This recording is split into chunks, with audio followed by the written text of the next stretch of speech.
guys, welcome in. It's the Rob Kendall Show. Hope you're having a great Tuesday. Thanks for spending it with us. We've got a big show coming up for you today. We are going to try to finally get to the bottom of what in the world is going on with this massive controversy involving whether the Republican General Assembly, supposed to be the party of low taxes and limited government, actually is forcing the city of Indianapolis into a massive tax increase in order to give them money to fund the roads. Now, we talked about this story yesterday, in which the Indianapolis City County Councilors have come out, Democrats have come out and said, they're forcing us to raise taxes, these various vehicle taxes, in order to get this matching fund from the state. And they said, we don't want to do it, but we have to do it. And now Indianapolis City County Councilor Josh Bain, Republican, says, hey, I was there when this deal was put together. We do not have to raise taxes. We are choosing to raise taxes. Who's telling the truth? Josh Bain will be with us here in just a little bit to discuss that. Plus, a lot of stuff going on with the General Assembly right now. A lot of stuff going on with Indiana politics and government. The stuff with the Bears Stadium. You got these numerous controversies around Diego Morales. You've got Mike Braun making all sorts of wild proposals on property taxes that have pissed a bunch of people off. Nikki Kelly, one of the best in the business, friend of the show from the Indiana Capital Chronicle, will be with us as well. So a lot of stuff to get to, but we start with, and look, this is kind of an odd, I was going to start with Trump and what's going on with Israel and with Iran and the stuff going on with Lebanon. And then I saw this article and I thought this might be an odd story to start the show with. But one of the great things about our program is we're not bound by any sort of norms here. We're not held to, hey, you got to do things in the traditional way that everybody's done them, because it's a 3-hour conversation that we have every day. And sometimes the most important conversation is a little unorthodox. And that's sort of how our lives are, right? Sometimes the most important conversation that you have every day is one you don't expect. One you're not thinking about, like when the day began. Like when you start your day, you think about like, okay, I got to do this and I got to do this. And this is the big thing I'm going to do today. And inevitably in our own lives, there's often things that pop up that end up being the most important thing each day. And you're like, I didn't see that one coming. And I think that's one of the great things about our show is there's no rule to it. There's no you have to's here. And I think that's why you guys kind of like the show. It's sort of, it is in a sense sort of like talk radio, but it's a very, very, very free-form version of it.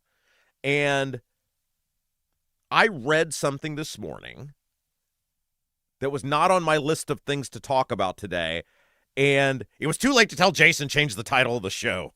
But I said, I think this is actually really important, and I think you guys would get a lot of good out of it. I think you guys would enjoy this conversation because I think in many ways it's the conversation we have every day, and it's a conversation you guys are having a lot right now, which is, how do we hold politicians accountable?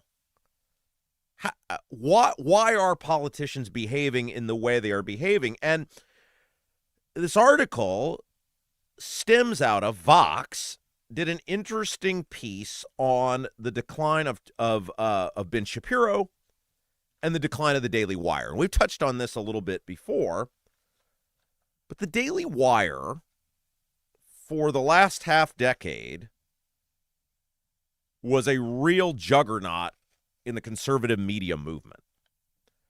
And it, along with Turning Point USA, when Charlie Kirk was alive, really became, in the wake of the passing of Rush Limbaugh, sort of the place that conservatives, especially younger conservatives, were sort of gravitating to. Like, the conservative media movement is a fascinating study in history. And if you think about it, it's sort of emanated out of Rush Limbaugh launching this talk radio program in the late 1980s. And by the mid-90s, it had this great national footprint.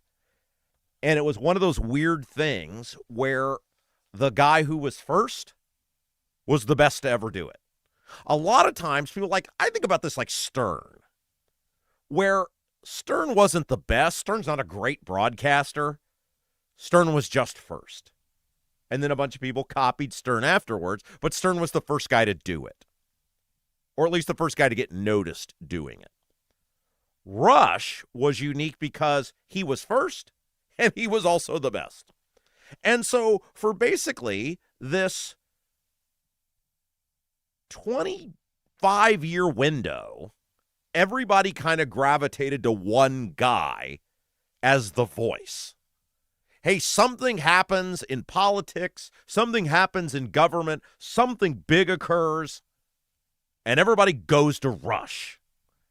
And it was interesting because the liberals, not only were they never able to duplicate a central figure, a central voice, they were never able to get any sort of footing in the talk radio world.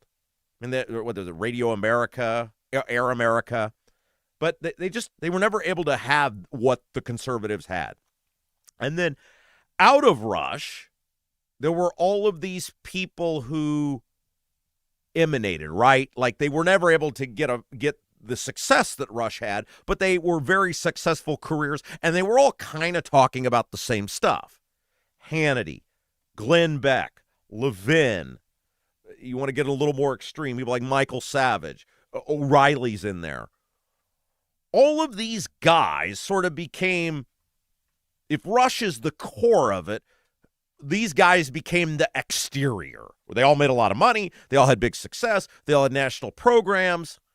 But there was one guy that everybody went to. And in the wake of the passing of Rush, there was this gigantic void that was talked about for years in our industry.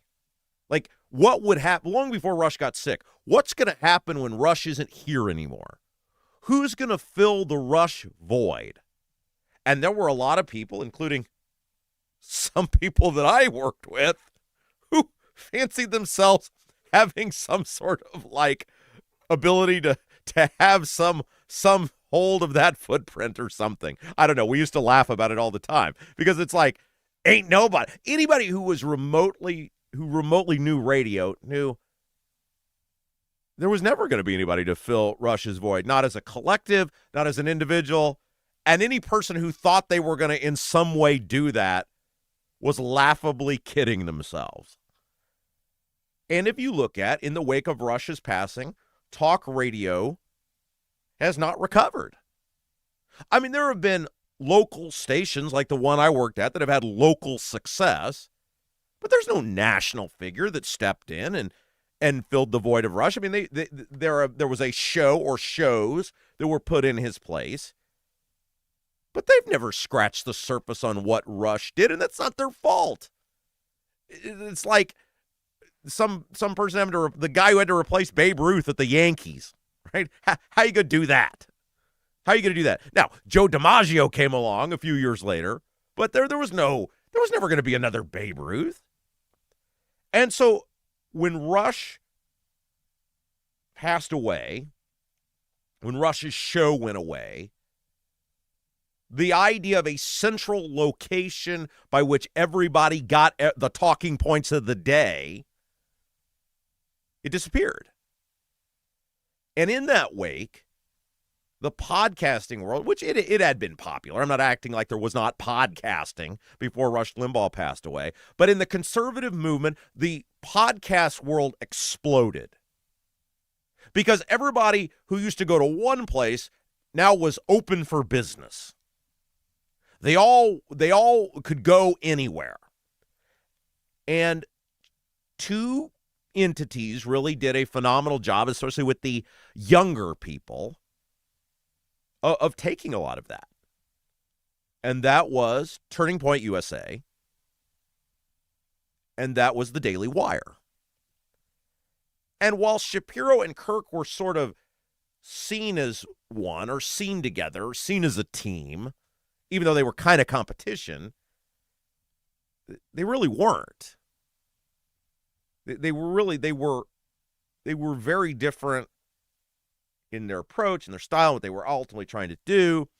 But they sucked up a lot of, especially again and by younger people, I'm talking 50 and under. I'm not talking about just college kids or young professionals. They were able to grab a lot of those people who now didn't have one central place to go to, and they brought a lot of new people into the process. And for several years, with Kirk and with Ben Shapiro, they almost were able to play off of each other and grow the industry. They grew the platform. Other podcasters, people like Matt Walsh, were able to explode in popularity because of the success of Daily Wire, of Turning Point USA.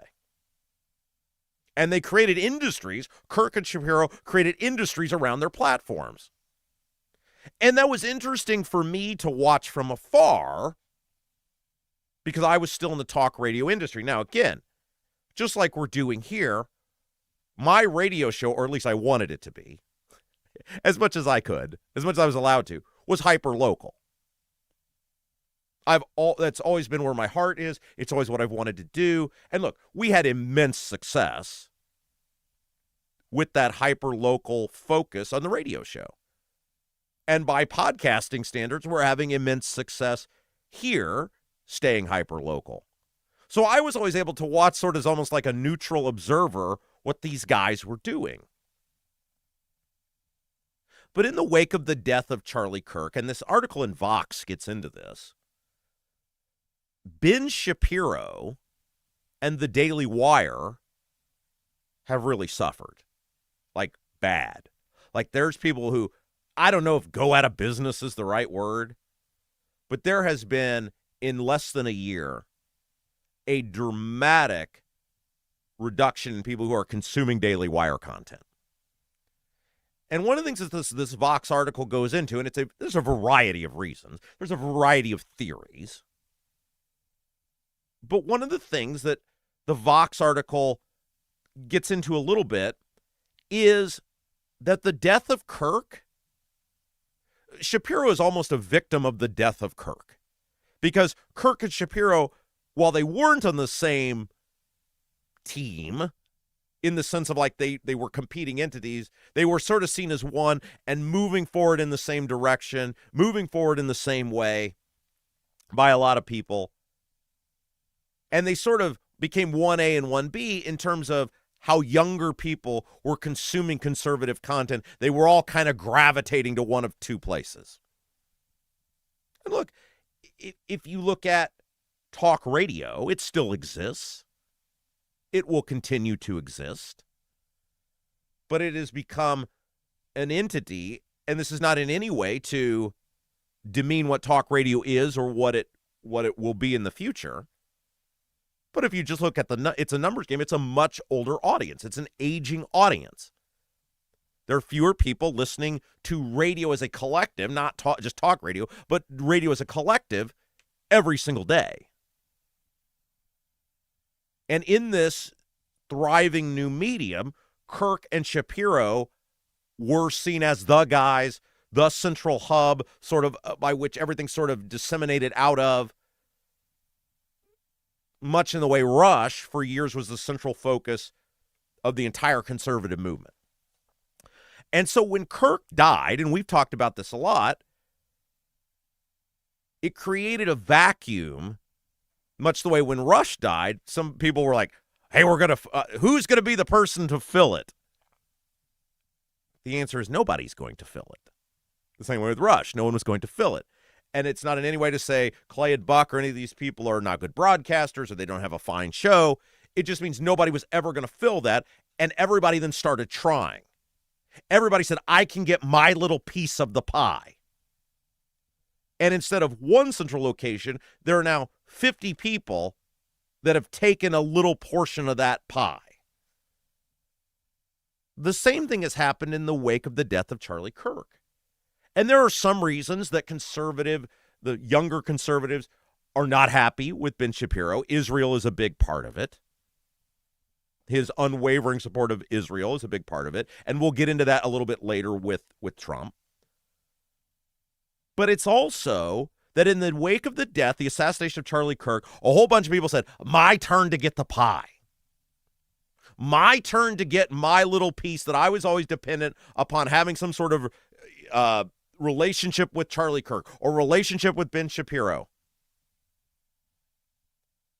And what this split really tells us, and with all of these people out there, it's not about the cause anymore. It's not about better government anymore. It's not about ideology anymore.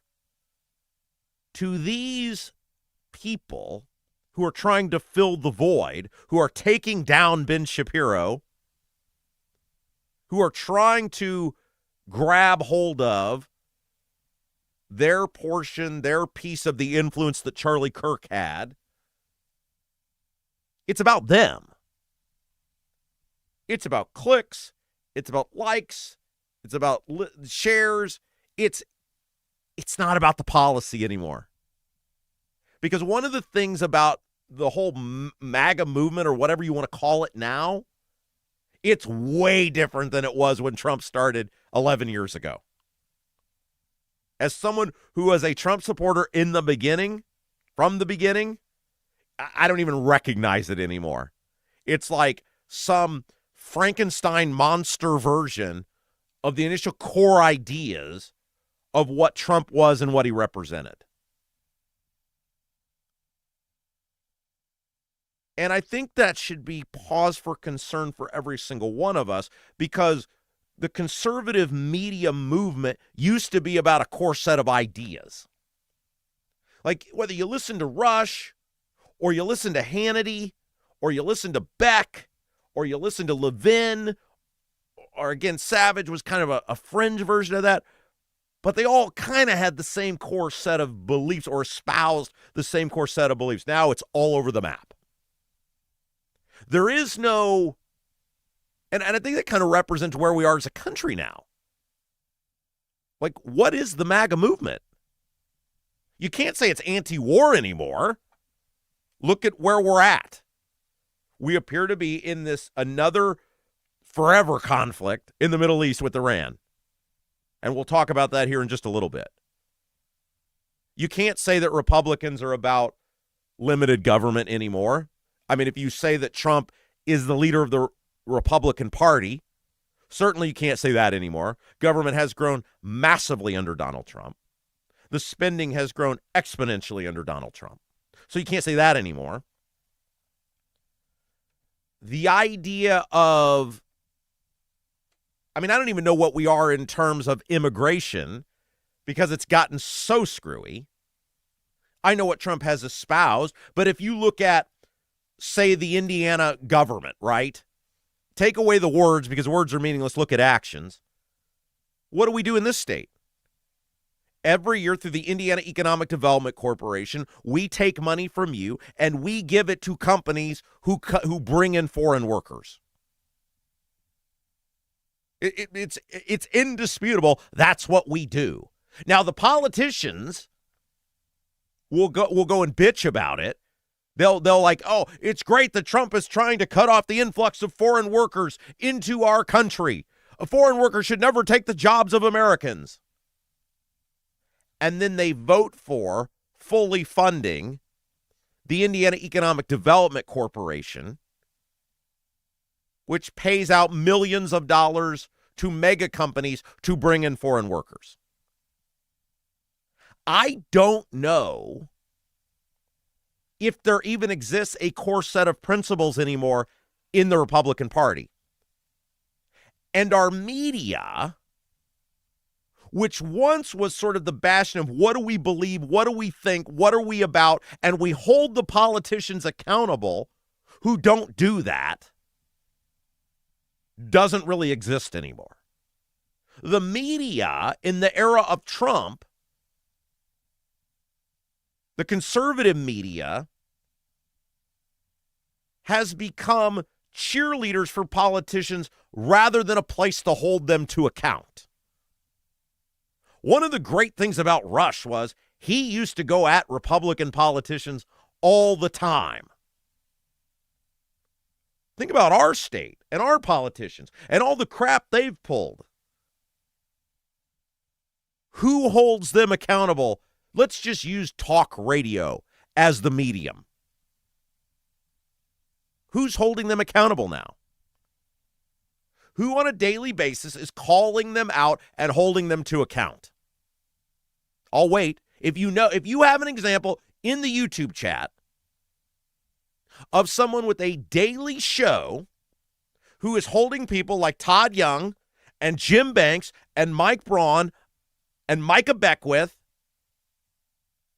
accountable, let me know. Now, there are some people who will go after Diego because of the scandals, but not because of the bad government.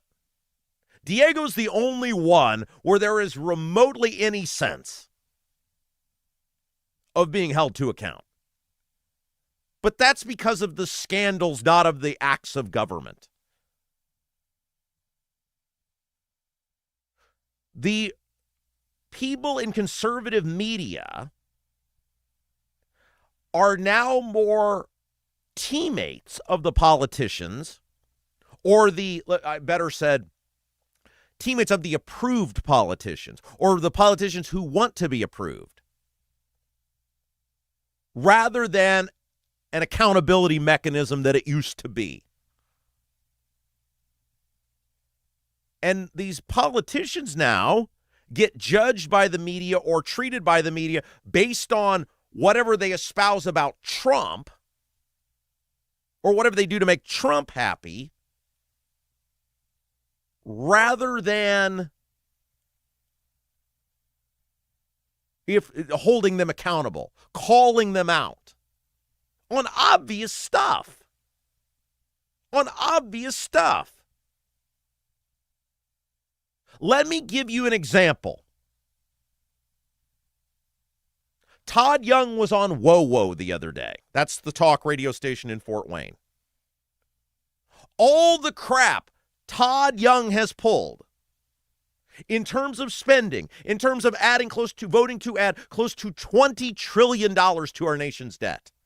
And every problem that we see in this country right now essentially emanates out of that magical money printing press that Todd Young and both parties have repeatedly turned on. The inflation, the cost of living, the decline of American exceptionalism, the decline of the American dollar, the decline of American buying power, the growth of government in our lives. It has all emanated out of people like Todd Young spending and spending and spending.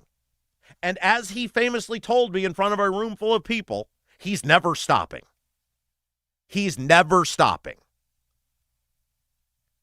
And yet, this interview was Softballs Are Us.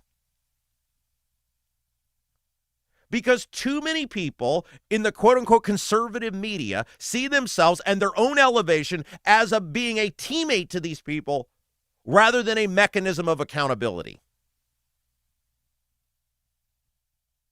You, me, we have always been about accountability. But we're a dying breed, guys. And we got to figure out a way to get that back. Because what drew me to talk radio, to make this a career, was the idea of being able to create better government. The idea that you could use a platform to motivate people, to motivate politicians to have better public policy. That is not what our industry has turned into now. And it's horrifying. It's horrific. It scares the hell out of me. These politicians don't need teammates out of us. They need somebody that's going to look them in the face and say, you are wrong, you are doing wrong by the people, and I'm going to hold you to account. And that is not happening anymore. So to bring this back to the decline, I don't know if it'll be the end or not, of Ben Shapiro, the decline of the Daily Wire, we now have a media apparatus, as in conservative media, that has become the Wild West. It's the absolute Wild West now, where there is no core set of beliefs that binds us together. There are no core set of principles that we say, this is what we are, because principles are out the window. The idea that we stand for this, and when our side doesn't do it, we're going to take them to task, that's done. Because a whole new generation of people don't believe that's the best way to get clicks, to get likes, to get shares. That's what we should be about, all of us. Because in the end, bad Republican policy can do just as much damage as bad Democrat policy. And that's how we got to start thinking about things. How do we get back to whatever platform it is? Podcasting, talk radio, whatever.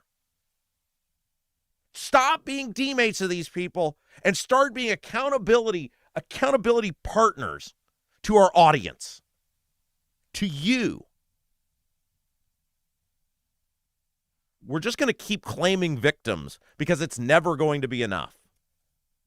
Until we get back to a core set of beliefs, a core set of ideologies, and what we are about, and holding our politicians to those, rather than trying to be friends with them and trying to be buddies with them,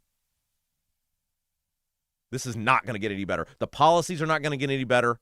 The country is not going to get any better. Our state and our communities are not going to get any better. One thing that will make your weekend better, though, is a trip to the Honeysuckle Hill Bistro in Brazil. We love the Honeysuckle Hill Bistro. If you are looking for an evening away, an evening out, something different, make the trip. It's a little bit of a drive, totally worth it. Located on the water, and guys, it's supposed to be an awesome weekend, by the way. Located on the water in beautiful Brazil, scenic, outdoor seating, an evening away, a chance to breathe, relax, and enjoy down home, made from scratch, food with love. Or as they like to call it, Hoosier Grub at the Honeysuckle Hill Bistro. Now, they recommend the hand-breaded Hoosier tenderloin, which they think is the best in the state. But the menu, it's awesome. You can see it all for yourself. Just Google Honeysuckle Hill Bistro. And while you're there, make sure you stay. Make sure you save room for one of their made-from-scratch pies. Down-home food made with love. Open Friday and Saturday for dinner. Sunday for brunch buffet. It's a much different experience. The food and the atmosphere. The owners, Andy and Jody, huge fans of our show. Andy made the sign, the new Rob Kendall Show sign, which will be tacking up to the wall here pretty soon. Support people who support our show. Reserve your spot today. Just Google Honeysuckle Hill Bistro. You can do it online. Or you can call 812-443-3003. 812-443-3003. All right, guys, we got a bunch of stuff to get to today. Josh Bain from the Indianapolis City County Council is going to be with us.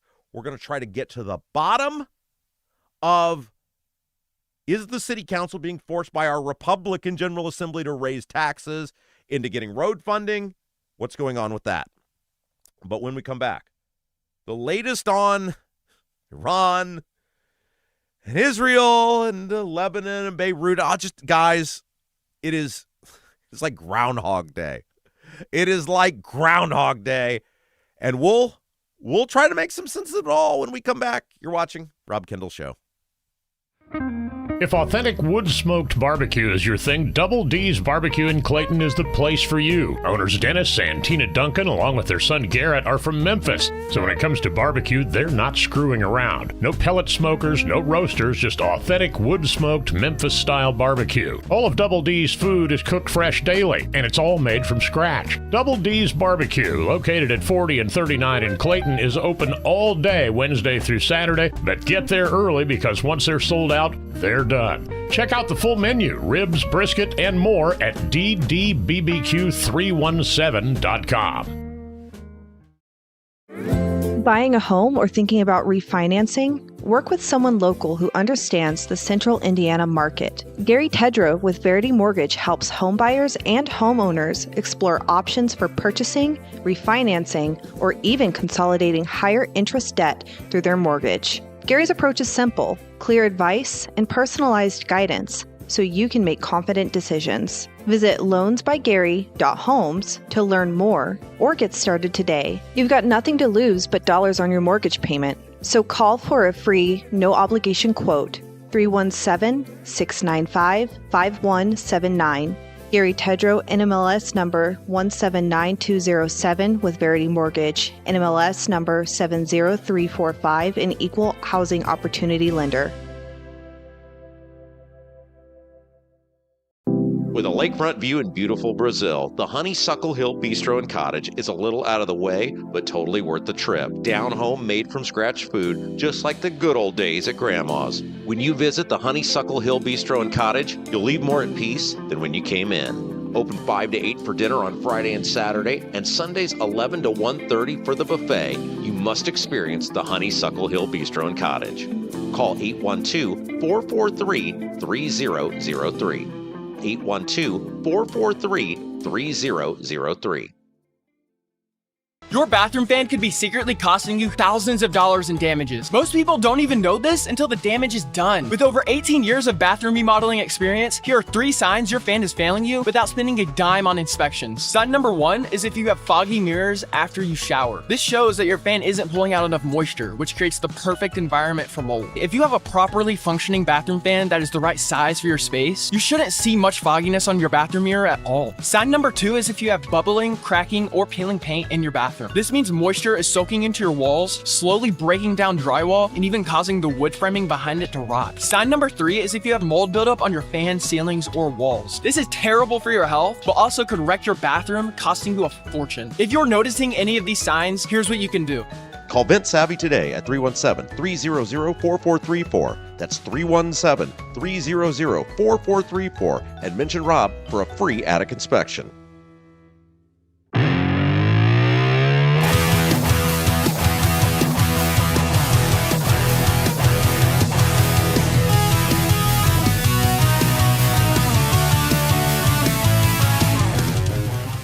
Welcome back. It's the Rob Kendall Show. We got to try to make some sense of what in the world is going on with Iran and the United States. And I don't know about you guys. Like, I'm going to try to make this entertaining for you because that's my job. It's exhausting. And look, I know Jason, when we do the YouTube chat, brought to you by Black Sheep Plumbing, coming up later on the program, is going to tell me, it'll all work out. I think that was literally Trump's tweet earlier, truth earlier. Was, it'll all work out. It'll be fine. I'm sure Jason will tell me that. And look, I've seen this from a bunch of people that are on the Trump team now that are like, okay, after yesterday, maybe we done here. But we'll get to that in just a second. First, couple of reminders. If you haven't done so yet, give us that thumbs up. Really helps us grow the program. We appreciate and are so thankful for every single one of you who tune in, the Rob Kendall Show, every single day.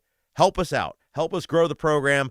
Give us that thumbs up and support what we're doing here. You can share the feed if you're feeling super generous.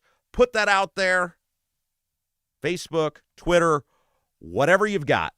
Help us get the word out. It's all organic, what we're doing here. Our own community, our own growth, everything we do, that really helps as well. And, of course, if you haven't done so yet, please subscribe to our channel wherever you're listening at, whether you're watching us live on YouTube, on demand on YouTube, or you're one of those fabulously beautiful people that checks us out on the various podcasting platforms, Apple, Spotify, all of the places that you can hear the Rob Kendall Show. hit the subscribe button. And by the way, Apple, Spotify people, give us that 5-star review. That really helps out.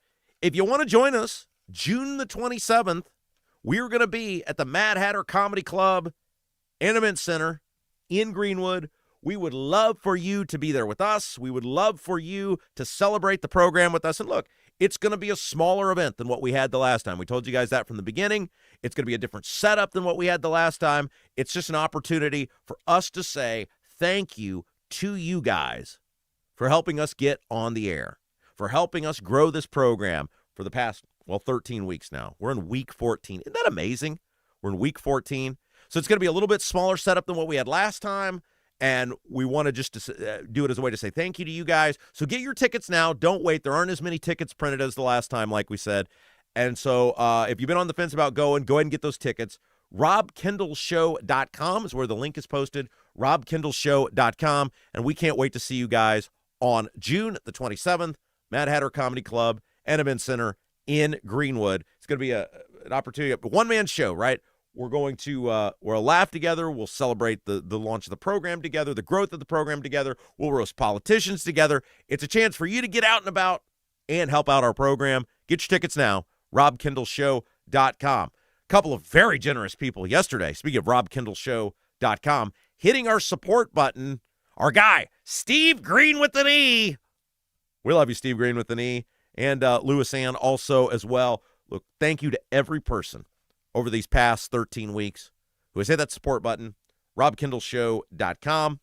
And you guys have just been amazing. Every single one of you, from the bottom of our hearts, thank you to each and every one of you who is, in whatever way it is, whether it's hitting the support button, whether it's buying tickets to our live show, whether it's just listening every day, hitting that thumbs up button, sharing the feed. There's so many different ways that all of you have helped this program grow, and we can't thank you guys enough. All right, before we talk about Trump and Iran and what's going on with that, we got to tell you about something positive, and that is our guys at Seal Now. Seal Now, the clean, seal, and stain professionals. They can help protect all your outdoor surfaces, whether it's your driveway, whether it's your patio, whether it's your sidewalk, any outdoor concrete surface, Seal Now can bring it back to life. And they do more than just concrete. They do wood as well. So your decks, your fences, your pergolas, all of the great outdoor surfaces that you rely on to make your home a bastion of greatness. Don't be the envy of the neighborhood. Don't be the black mark on the neighborhood. Be the envy of the neighborhood. Bring it all back to life. SealNow.com. Head over there for a free estimate. And if you mention you heard about them on the Rob Kendall Show, get 20% off any long-term sealing project. 20% off any long-term sealing project. Seal Now, SealNow.com. All right, so I guess as the Iran turns, the ceasefire is off. The Strait of Hormuz blocked again. And now apparently, late yesterday, it broke that Trump is super pissed at Netanyahu because Netanyahu allowed Israel to destroy Iranian-backed fighters in Lebanon. Look, this is what happens when another country thinks they can do whatever they want because you've let them. And this is not a conversation about whether Israel has a right to exist. It does. And this is not a conversation about whether Israel should be able to defend itself. It should.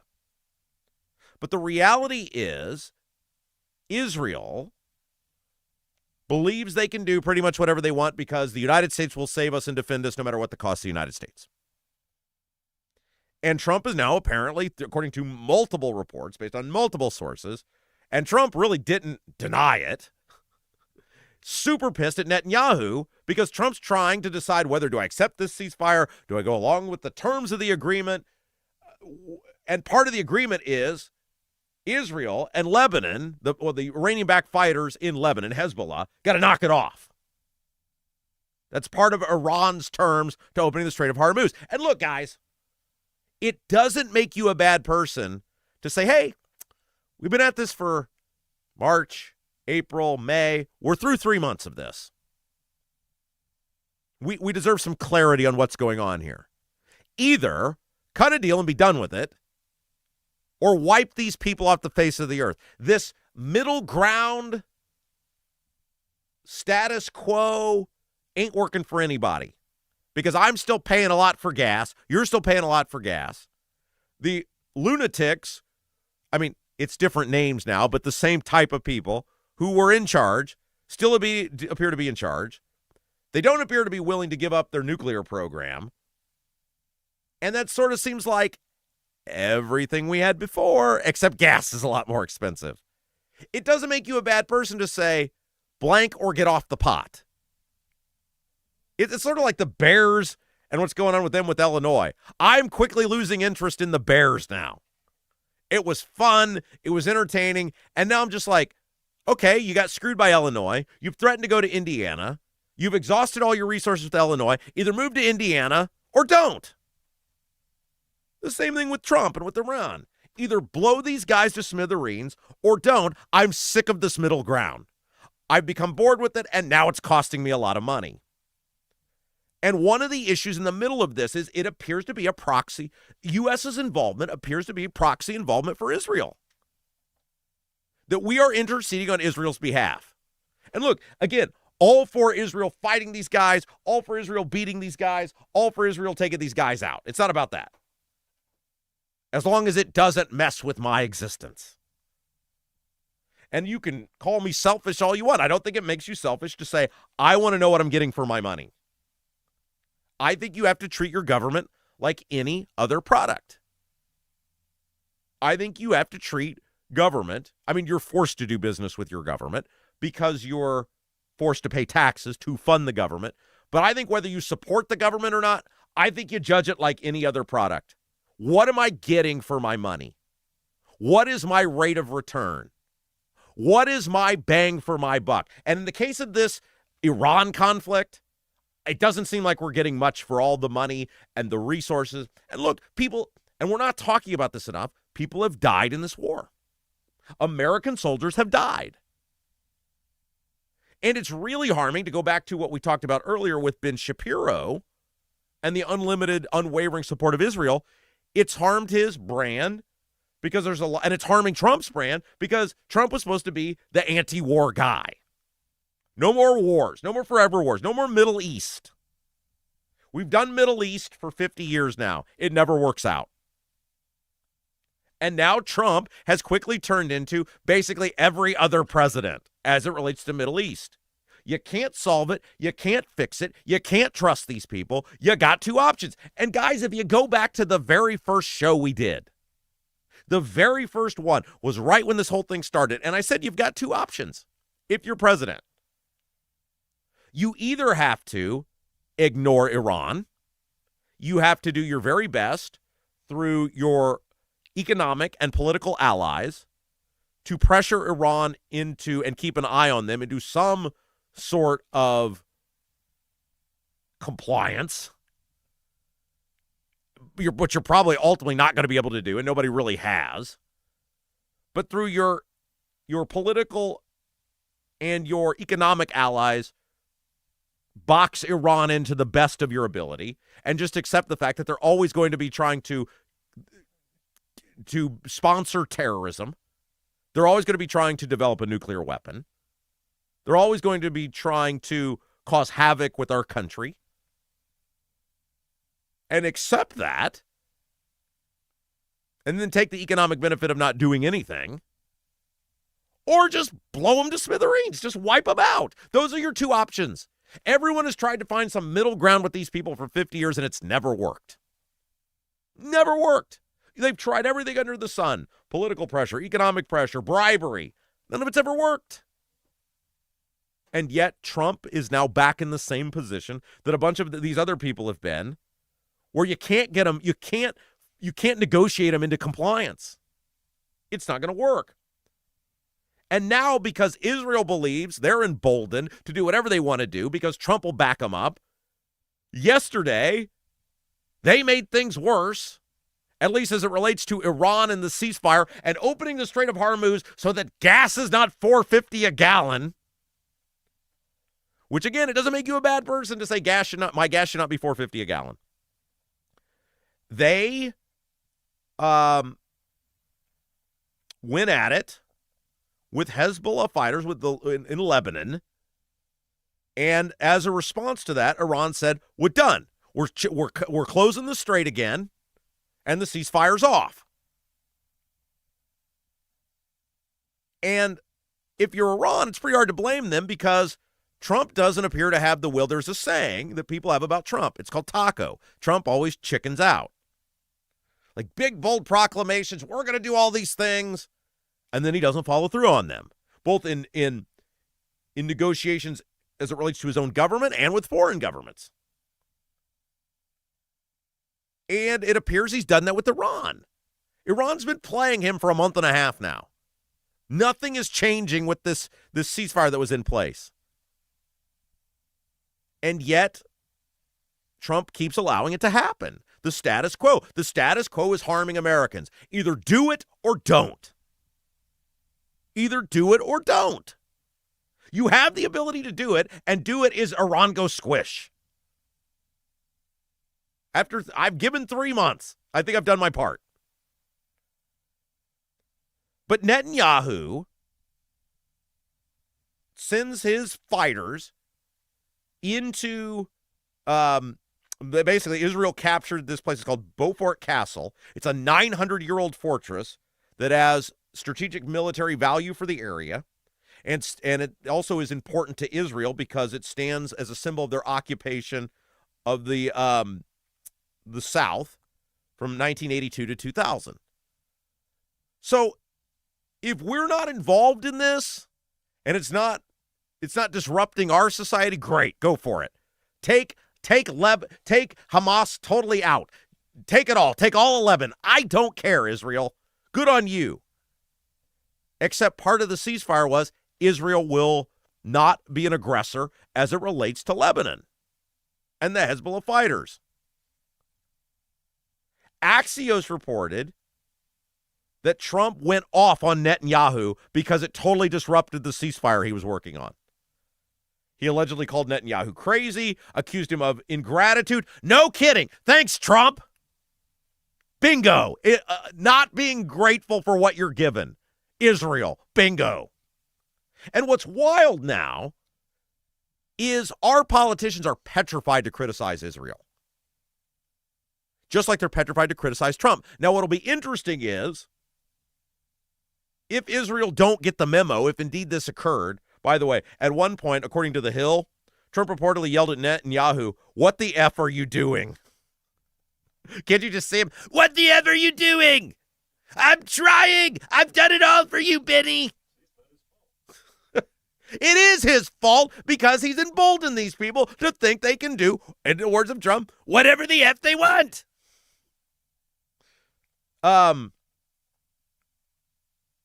Because this issue, which Iran is citing as the... Now, look, as honest brokers here, Iran is always going to find some sort of issue.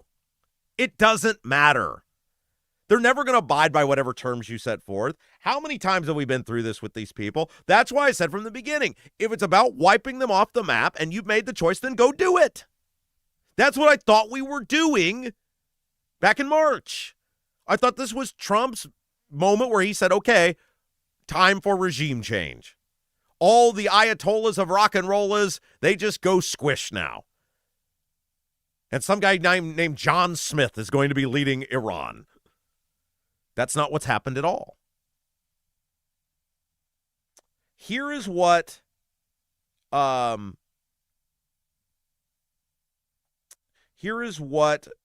Iranians wrote on Twitter. The ceasefire between Iran and the U.S. is unequivocally a ceasefire on all fronts, including in Lebanon. Its violation on one front is the violation of all ceasefires on all fronts. The U.S. and Israel are responsible for the consequences of any violation, and Iran's responses were shutting the strait down. See, Iran knows they have this card to play, which is, unlike in their country where they just control everything by force and by fiat, we have these things called elections here. Don't think Iran doesn't know how squeamish the Republicans are about having to run for re-election when gas is $4.50 a gallon. And Iran knows, and I've said this for a long time. I said this from the beginning, guys. Go back to the original shows. Iran knows all they have to do is it's survivor, outwit, outlast, outplay. They don't got to win. They just have to hold on because they believe that the Republicans will inevitably cave. And if you look at how the ceasefire has gone in the negotiations or lack thereof, they've been proven correct. Iran knows gas prices are a huge issue for our country. And they know the elections could hinge on gas prices. And so anytime they don't get absolutely 100% their way, they'll shut the Strait of Hormuz down. Trump had to know this when he made the decision to do the initial bombings and invasion on Iran. How could he not? That's why I thought, okay, he's going to do it. He's going to do it. He's finally going to be the guy that says you turn into a parking lot. But he hasn't. Now, Trump responded to that by saying that his administration and the Islamic Republic in Iran continue their peace talks. Iran said they're not. Trump said, quote, I had a conversation with Bibi Netanyahu today asking him not to go into a major raid of Beirut. He turned his troops around. Thank you, Bibi. Trump also said, I had a conversation with the representatives of the leaders of Hezbollah, and they agreed to stop shooting at Israel and its soldiers. Likewise, Israel agreed to stop shooting at them. Let's see how long that lasts. Hopefully it will be for an eternity. How many times have we heard this? Like, it's just boring now. These people have been fighting for thousands of years. And how many peace agreements have there been? How many? This is it. They won't shoot at each other anymore. I give this about 3 days. Later, and this is my point being proven here, Netanyahu wrote on Twitter after Trump had wrote that if Hezbollah does not cease attacking our cities and citizens, Israel will attack targets in Beirut. Netanyahu also added, the IDF will continue to operate as planned in southern Lebanon. Sounds like Netanyahu said, I don't care what Trump said. We're going. Trump and our country is getting played by everyone, the Iranians and the Israelis. This happens every time we get involved in the Middle East, guys. Every time. Bush, Obama, any of them. Every single time we never learn, we just keep doing the same stuff. Here is what Michael Rubin said. He works at the American Enterprise Institute. He used to work at the Pentagon, and he's right. It's always 2 steps forward, 2 steps back, and in the end, there's no progress made except a lot of time gets wasted. If you consider that Iran's goal is less about making progress and more about running down the clock, that strategy makes sense. Bingo! He's right. It never changes because these people are lunatics. They don't care about peace. They don't care about this being a part of the civilized world. They don't care about, unlike Saudi Arabia likes money. They like stuff. They like things. They are people that you can, quote unquote, work with. It doesn't mean they like us. I think we've made an egregious mistake thinking Saudi Arabia is anyway our friend. They're not. But they care about survival. They care about money. They care about power. They care about stuff. So you can cut deals with them. You can't cut deals with these people. They're insane people. And Israel now recognizes, well, no matter what, the United States is behind us. We'll do whatever we damn well please. This is the engagement we're in now. It's not only not gotten better, it's getting worse.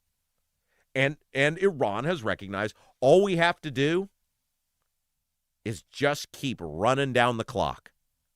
Tick, tick, tick. Taco. Trump always chickens out. It's just maddening. The whole thing is maddening. I want it to stop. Hey, guys, you got a leaky chimney, water in your basement, cracks around the exterior of your home?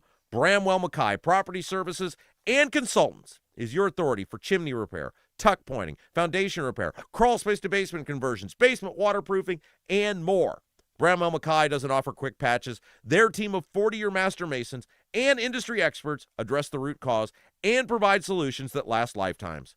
Your home is one of your biggest investments. Treat it that way. Bramwell Mackay, BRAMWELLMCKAY, your masonry, foundation, and chimney specialists.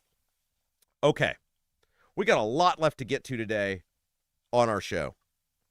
Several big stories remain, including we're going to talk about this, and this is so interesting to me. Governor Braun declared June Nuclear Family Month, and he is going at the Pride Month people. Now, look, to me, the Pride Month people, I am exhausted with the Pride Month people. And I think what Braun is doing is actually pretty interesting. We got to talk about that in just a little bit. But first, major story over the last couple days has been whether or not the Indiana General Assembly last year created a mechanism that essentially forces the city of Indianapolis to invoke a massive tax increase on its residents in order to get road funding. Call it a bribe, call it a strong arm. Is that what the General Assembly actually did? Indianapolis City Council Democrats say yes. They've made a proposal to do just that. Joe Hogsett has come out, though, and said, I'm not for this plan. What in the world actually is going on? What was the deal that the General Assembly laid out to the city of Indianapolis? Are the Democrats just using this as a cover to raise taxes? Our next guest, Josh Bain, will join us when we come back. He is a Republican member of the Indianapolis City County Council. He says that is not the deal. He says the Democrats don't have to raise taxes, that he was a part of putting the deal together, and that they can absolutely get the road funding without raising the taxes. This is a huge controversy now. Josh Bain will join us next when we come back to try to make some sense of it. Big drama between the city and the state. We'll be right back. You're watching Rob Kendall Show. Right now, everything's expensive. That includes things you need around the house. If your water heater, water softener, or well pump goes out, or even if your toilet stops working, you could be looking at a major expense. Don't let your next call to a plumber break the bank. Call John at Black Sheep Plumbing. John is a Hoosier lifer who takes pride in and stands behind his work. That's why all basic services and repairs with Black Sheep Plumbing come with a 2-year parts and labor guarantee, with water heaters having a 6-year parts and tank guarantee. Call or text Black Sheep Plumbing for all your needs today and speak directly with John, the owner. 765-315-7558. That's Black Sheep Plumbing at 765-315-7558. Hi, I'm Lauren Wilson, Realtor with App Properties. I would love to get to know you. I know that buying and selling a home is a really big deal. You need a plan in place so you can succeed. And that's where I come in. If you are buying, let me help you find that perfect home. And if you are selling, let me help you find that perfect buyer. Look, we're all Rob Kendall Show fans here. That's why I'd love to get to know you. I'm Lauren Wilson, Realtor with App Properties, an Army veteran and a Hoosier through and through. Call me at 317-590-2290, 317-590-2290.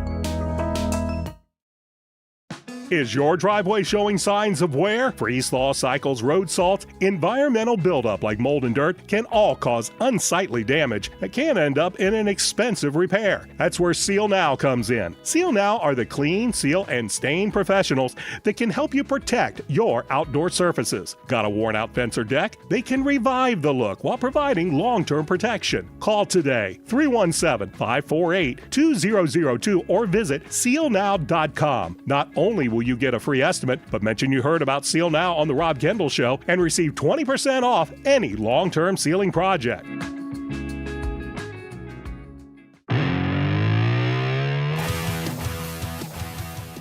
Hey, welcome back. It's the Rob Kendall Show. There's so much controversy about road funding with the city of Indianapolis. Is the state of Indiana strong-arming them into raising taxes? A bunch of people say yes. My next guess says, well, maybe not so much. Josh Bain, counselor, Indianapolis City County Council. Hello. Hello. Thank you, Robert. Okay. Little Jim Merritt reference there. I see what you did. Excellent. So the state came to you guys and has said in order to get $50 million in road funding, you got to contribute $50 million yourself. There seems to be some controversy over whether new money means new taxes. A lot of your colleagues say yes. You say no. What's going on? Yeah, definitely give a tip of the cap to the Council Democrats, because over the past week, they have definitely structured the narrative to fit what they want it to be. But I don't know if you've ever read Chronicles of Narnia or seen them. Yeah, we had it in elementary school. Yeah. Lion, the Witch, and the Wardrobe. There's the line that Aslan gives when he says, "Don't quote the deep magic to me, witch. I was there when it was written." It's like, well, I was kind of part of this whole process. Okay, you were, right? So that's interesting. So you were one of the people who went to the state, right, and said, give us your money? Well, it was a little bit different than that, but, I have a lot of connections over there. I used to work on House Republican staff. Did you lose a bet? No. It's out of your own free will? Great college, great job right out of college. And actually in college, I did a lot of stuff with the House Republican Campaign Committee, so I knew a lot of the legislators, and they knew me. And when I was elected to City County Council, it went on for about 3 to 4 years where I kept telling the mayor's office, council Democrats, I'm like, hey, let's go over there. Let's talk about the road funding formula. Let's talk about what we can do to fix our roads here in the city. And because they stink. Absolutely. It's the number one thing I hear about. I kid you not, 99% of my constituent correspondence is all about roads. Is it a money problem or a competency problem? It's a little bit of both. Okay. But the thing that we would always hear from the state is, well, we're not just going to write you a check and I understand there's a lot of rural legislators. Of the 150 legislators, probably 30 of them live here in central Indiana. Right. So pretty difficult to convince rural legislators to say, hey, let's give your community less money so that way we can give Indianapolis more money. But that's because the city has not done a good job with the money they've been given. Absolutely. We also have an unprecedented amount of infrastructure. We have 8,400 lane miles in Indianapolis. To compare that, that's the coastline of Florida. Okay, so and then I want to get to the proposal and everything else, because people are outraged that all these taxes are going to go up in the city, and you say it's not necessary. But the lane miles, you guys are getting screwed on the lane miles. It's fair. Explain how the lane miles work and the road funding. Anybody that understands this issue will acknowledge the fact that not only Indianapolis, but other counties that have 3 to 4 lane roads understands the fact that those counties are getting shafted a little bit. So, for example, let's take Washington Street. Some places downtown that's like it's always under construction. Yeah, Washington it is. Street, but yes. Let's say it's like 3 or 4 miles wide. The way that the road funding formula works is you get a dollar amount per 1 mile stretch of road. Right. So if you have 1 mile, you have 1 mile of road, 2 lanes, one going each way. You get X number of dollars. Right. You get the same amount of dollars if that's a 6-lane highway. That's right. Here's the other thing, too, about Marion County. We're the only county in the state, only city in the state because we have the Frankenstein monster of Unigov, but we're the only one in the state that actually has to take care of their state roads inside the county limits. Okay, so basically, I have a 2-lane road that runs through the heart of Brownsburg. Yep. It gets X amount per mile, right? And Kentucky Avenue in my district, for the same 1 mile stretch of road, even though it's 4 lanes, right, we get the same amount of money. Right. So you guys are getting screwed on that. But I come back to, I don't think the people at the tippy top have done a good job with a lot of the resources. Mm-hmm. So tell us about the deal that you guys cut with the state. Yeah, so after 3 to 4 years of me going to the mayor's office and council Democrat leadership of saying, hey, let's go over there together. Let's show that this is a bipartisan issue. I don't want to say just because you bring me along that gets you into a different kind of room or something like that. Swift. Exactly. But I am a Republican, and I'm a conservative Republican. I feel like I have a conservative track record. So let's go over there together and show this is a bipartisan issue. Right. And couldn't get anywhere. So 2 years ago, I'm like, I'm done waiting on the Democrats. I'm just going to go over there myself. And so I just by yourself? Yeah, went over there by myself. And, I know going into it, I can't start off a conversation saying, let's fix the road funding formula. Right. Because everybody acknowledges it, but you're not gonna get very far. Wait. Josh Bain from the Indianapolis City County Council is our guest.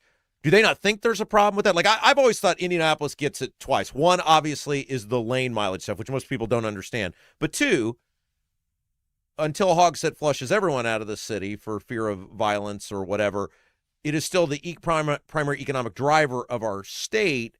You guys get a lot of people coming into work. I'm an example of that. Yeah. My income tax gets paid in You don't pay your income tax where you're in your income. That's an issue. Does the state not know that? I mean, you guys do get screwed. They get it. They get it. And they're just like, but again, the thing is, I don't even think that they would say they don't care. Too much work. We're not doing it. It's more of, you would have to convince a rural legislator to vote against their district's interest. Seems very socially, like everybody's using Indianapolis, but they don't want to pay for it. So anyway, I went over there saying, look, and at the time, if we fix the road funding formula, you would get like an additional $50 million a year. So I said, let's focus on the $50 million number and less on how we get the $50 million. So I started meeting with a lot of legislators, and I said, look, I'm not going to ask you to fix the road funding formula, but if we do, we would get roughly $50 million. And so I was like, let's focus on the $50 million. And I don't trust the city of Indianapolis to where if the state was just to give us an additional $50 million that they would handle it well. That's a stinging indictment of the government you help oversee. Exactly. It's a disaster. So so let's say for ease of math, let's say the city of Indianapolis spends $200 million a year on roads. I said you shouldn't just give them $50 million and it's $250, because I actually introduced a budget amendment 2 years ago, which was the first time I would say in decades, but possibly history, that anyone's actually tried to amend the mayor's introduced budget in city history. So wait. Hang on. I don't mean to get off topic here. Yeah, please. I thought all the time, like a mayor presents a budget, you guys carve it up, right? In my 6 years, and I talked to people who've been around city government for decades, there has never been an amendment to the city budget. There's no like extraction, like that's a bad budget. See, and this is done. And you see, this is where me coming over from House staff, right, working at the General Assembly. I'm like, governor introduces his budget. Sure. The House has their version. Right. Senate has their version. Right. House and Senate get together, come up with theirs, and like they bring in the governor, and it's like, okay, here's our final budget. Whatever that turd Hogsett gives to us, that's what we got to go with for the city. It's been rubber stamped. Wow. For decades. That's crazy. Yeah. So again, I introduced an amendment that said, hey, we're going to flatline a lot of these budgets. Some of the things that I would say more the accoutrements of city government, and not like the lighted park trails. Exactly. When I say lighted, like the stones. Yeah, the glow in the dark trails. Yes, thank you. Yes, things like that. The glow in the dark stuff. All the way down to funding to help illegal immigrants attain citizenship. Yeah, that's being paid for by right, the city government. Right. So I said those things are not the basic. Like the basic requirements of a functioning city. It's public safety, infrastructure, in that order. We should make sure all of those are fully funded. So I had an amendment a couple years ago that said, hey, we're going to start trimming these back. I actually based it off the Connie McPinney plan. Okay, yeah, he was a former congressman, right, and I think it was back when I was getting involved in politics in like the 2010 timeframe during the Tea Party movement. What did your colleagues say to that? I think all the Republicans loved it. And there's only like three of you guys. Yeah, so that doesn't count. So the Democrats, I think, were first off shocked that someone went through that amount of work. That's effort. Yeah, it was a lot of work. And Vop and his guys don't seem like they're all about effort. Yeah, so I went through all these departments, and I tasked the city controller with saying, hey, this is how I would do it, but I'm going to give you some leeway in the amendment to where you could carve up maybe some of these other departments. You might find that the Parks Department can withstand a 5% cut, whereas this department over here, Office of Minority Businesses, they can withstand a 30% Yeah, cut. those Parks guys are the biggest money pit in the world. So I hope you told them slash them left and right. It's kind of like that Ron Swanson slash it. Yeah, totally. There. That's me. Yeah, and so did this get passed? No, failed along party lines, which I somewhat expected, but again, I also showed them like a 5-year plan to where if you pass this, then you can do X, Y, and Z, and they were pretty minimal cuts to overall budgets, and we would start actually getting road funding to where we need it to be over 3 to 4 years. Okay. So again, Josh Bain is our guest. We're talking about this plan. I guess by the time this airs tomorrow, you guys will have had a hearing on Monday about this. Well, so it's being introduced Monday night, but that was kind of separate from the State House. So to take us back to like the proposal at the State House, I went over there and I said, hey, that $50 million, that's if we fix the funding formula, but I don't just like you guys don't trust the city of Indianapolis to spend their money well. I don't either, and I actually see it firsthand. Vote against these budgets, so you should make them match. You should make them use non-revenue, non-infrastructure funding and non-public safety funding within their current budget. So you would have to basically do what my amendment did and say, here's an additional $50 million match. Okay. And so somehow, though, this has been construed as new revenue. Yeah. So did somebody not write things down properly? I think this is where it gets to the Democrats are doing a very good job of getting their narrative out there because I don't disagree with what you're telling me. No, here's the thing. Over the past year and a half, I've talked to the Democrats on the council about, man, we have to start figuring out where in these current departments we're going to come up with this additional $50 million. And we've been having those conversations up until last Friday. All of a sudden, now the State House has made us raise taxes. Okay, so have you talked to the State House? I mean, they wrote the bill. Have you said, hey, guys, a little help here? Again, I was there when it was written. But, I mean, maybe could you have Todd Houston or Jeff Thompson or any of these other people come out and say, hey, no, or Pressel would probably be your guy over there and say, no, the understanding was this would be cut from other budgets. Like, could they give you a little firepower here? They have the option to raise taxes. Like they've always had that option, but if they want to come up with that $50 million match through a tax increase, they can. It's not how I would do it. And when I was wow, you're a smart guy, Bain. See, this is where I get a little sideways with you on this. Yeah. You know who you work with.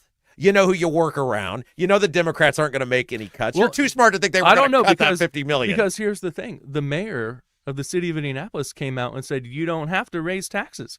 He's already planning the $50 million match next year. We've been having those conversations for a year.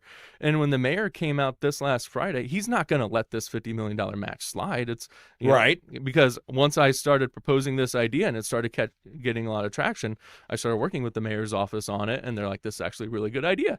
So they have been planning for a long time. They have literally said, we don't need to raise taxes to come up with the match. So the mayor's office has already came out in opposition of the current Democrat proposal. So if nothing is done, Hogsett would just fine the $50 million?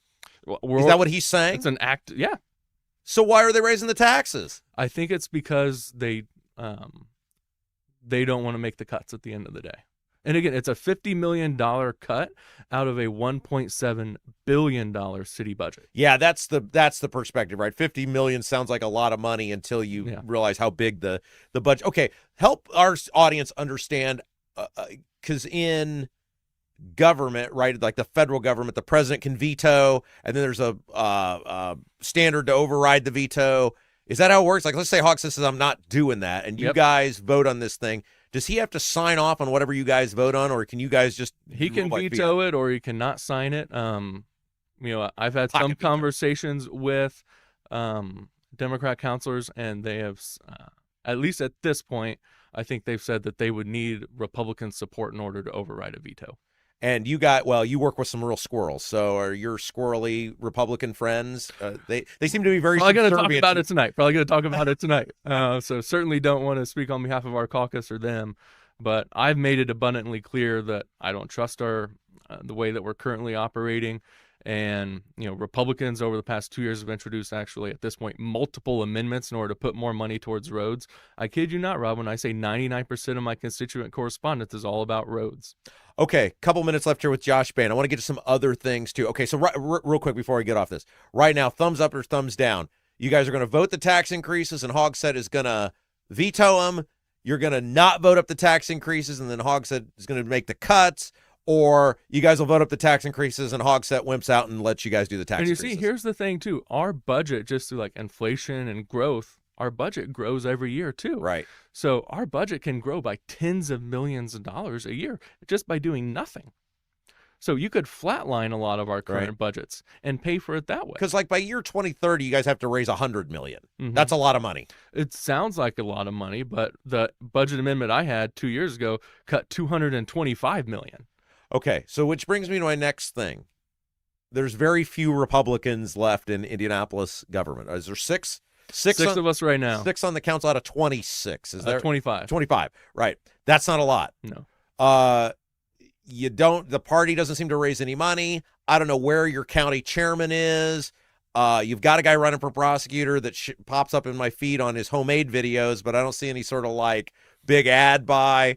You don't have anybody prepared to run for mayor. The last guy was a complete clown who only used the mayor's run to fund his congressional run.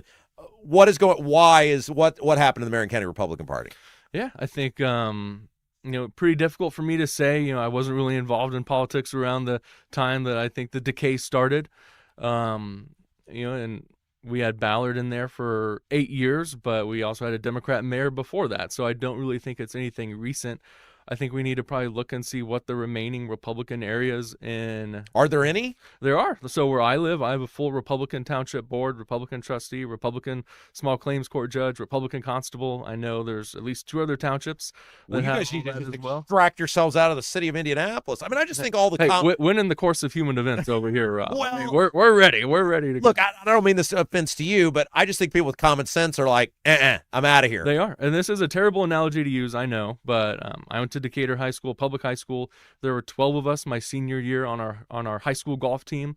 I think there's 2 of us that still live in Indianapolis. The rest of them have all gone to donut counties. So be careful whenever They're ruining my existence in the There you donut go. counties. Your friends are ruining it for me. Well, I'll go back where they started. Well, look at it. Every time you see something about, like, look at the growth of Indianapolis, how much Indianapolis is growing, they always do a metropolitan growth. They never zoom in on the actual political boundaries of the consolidated city. And when you look at that, there were a couple years our population was decreasing, which is unheard of. A capital of the state of Indiana losing population. Is there anybody good left who wants to run for mayor? I mean, so good. I talked to some, and the problem is the good people usually need a lot of convincing. Yeah. And what do they need convinced? Like the city could get worse? Like what? Yeah, I think you have to show them a path forward, and that's the thing. You look and see how much Jefferson spent against the mayor. Yeah, but he was a wimp. Well, there were some policy issues that They asked him where he was during the riots, and Shreve spent more time talking about the dog pound than he did where the mayor was. But I think you look at that, you look at how much he was able to spend. But he did win 11 of the 25 council districts. He won 11 of the 25 council districts, but yet a Republican councilor only made it over the finish line in 6 of those. So there's some areas that we know we need to target. You were almost one of the guys on the utility board, right? Made it pretty far in that process. Yeah. What's the IURC? That's what I'm looking for, right? What did you want to do? Like, if you'd have been one of the people that got picked, you made it through the first round, right?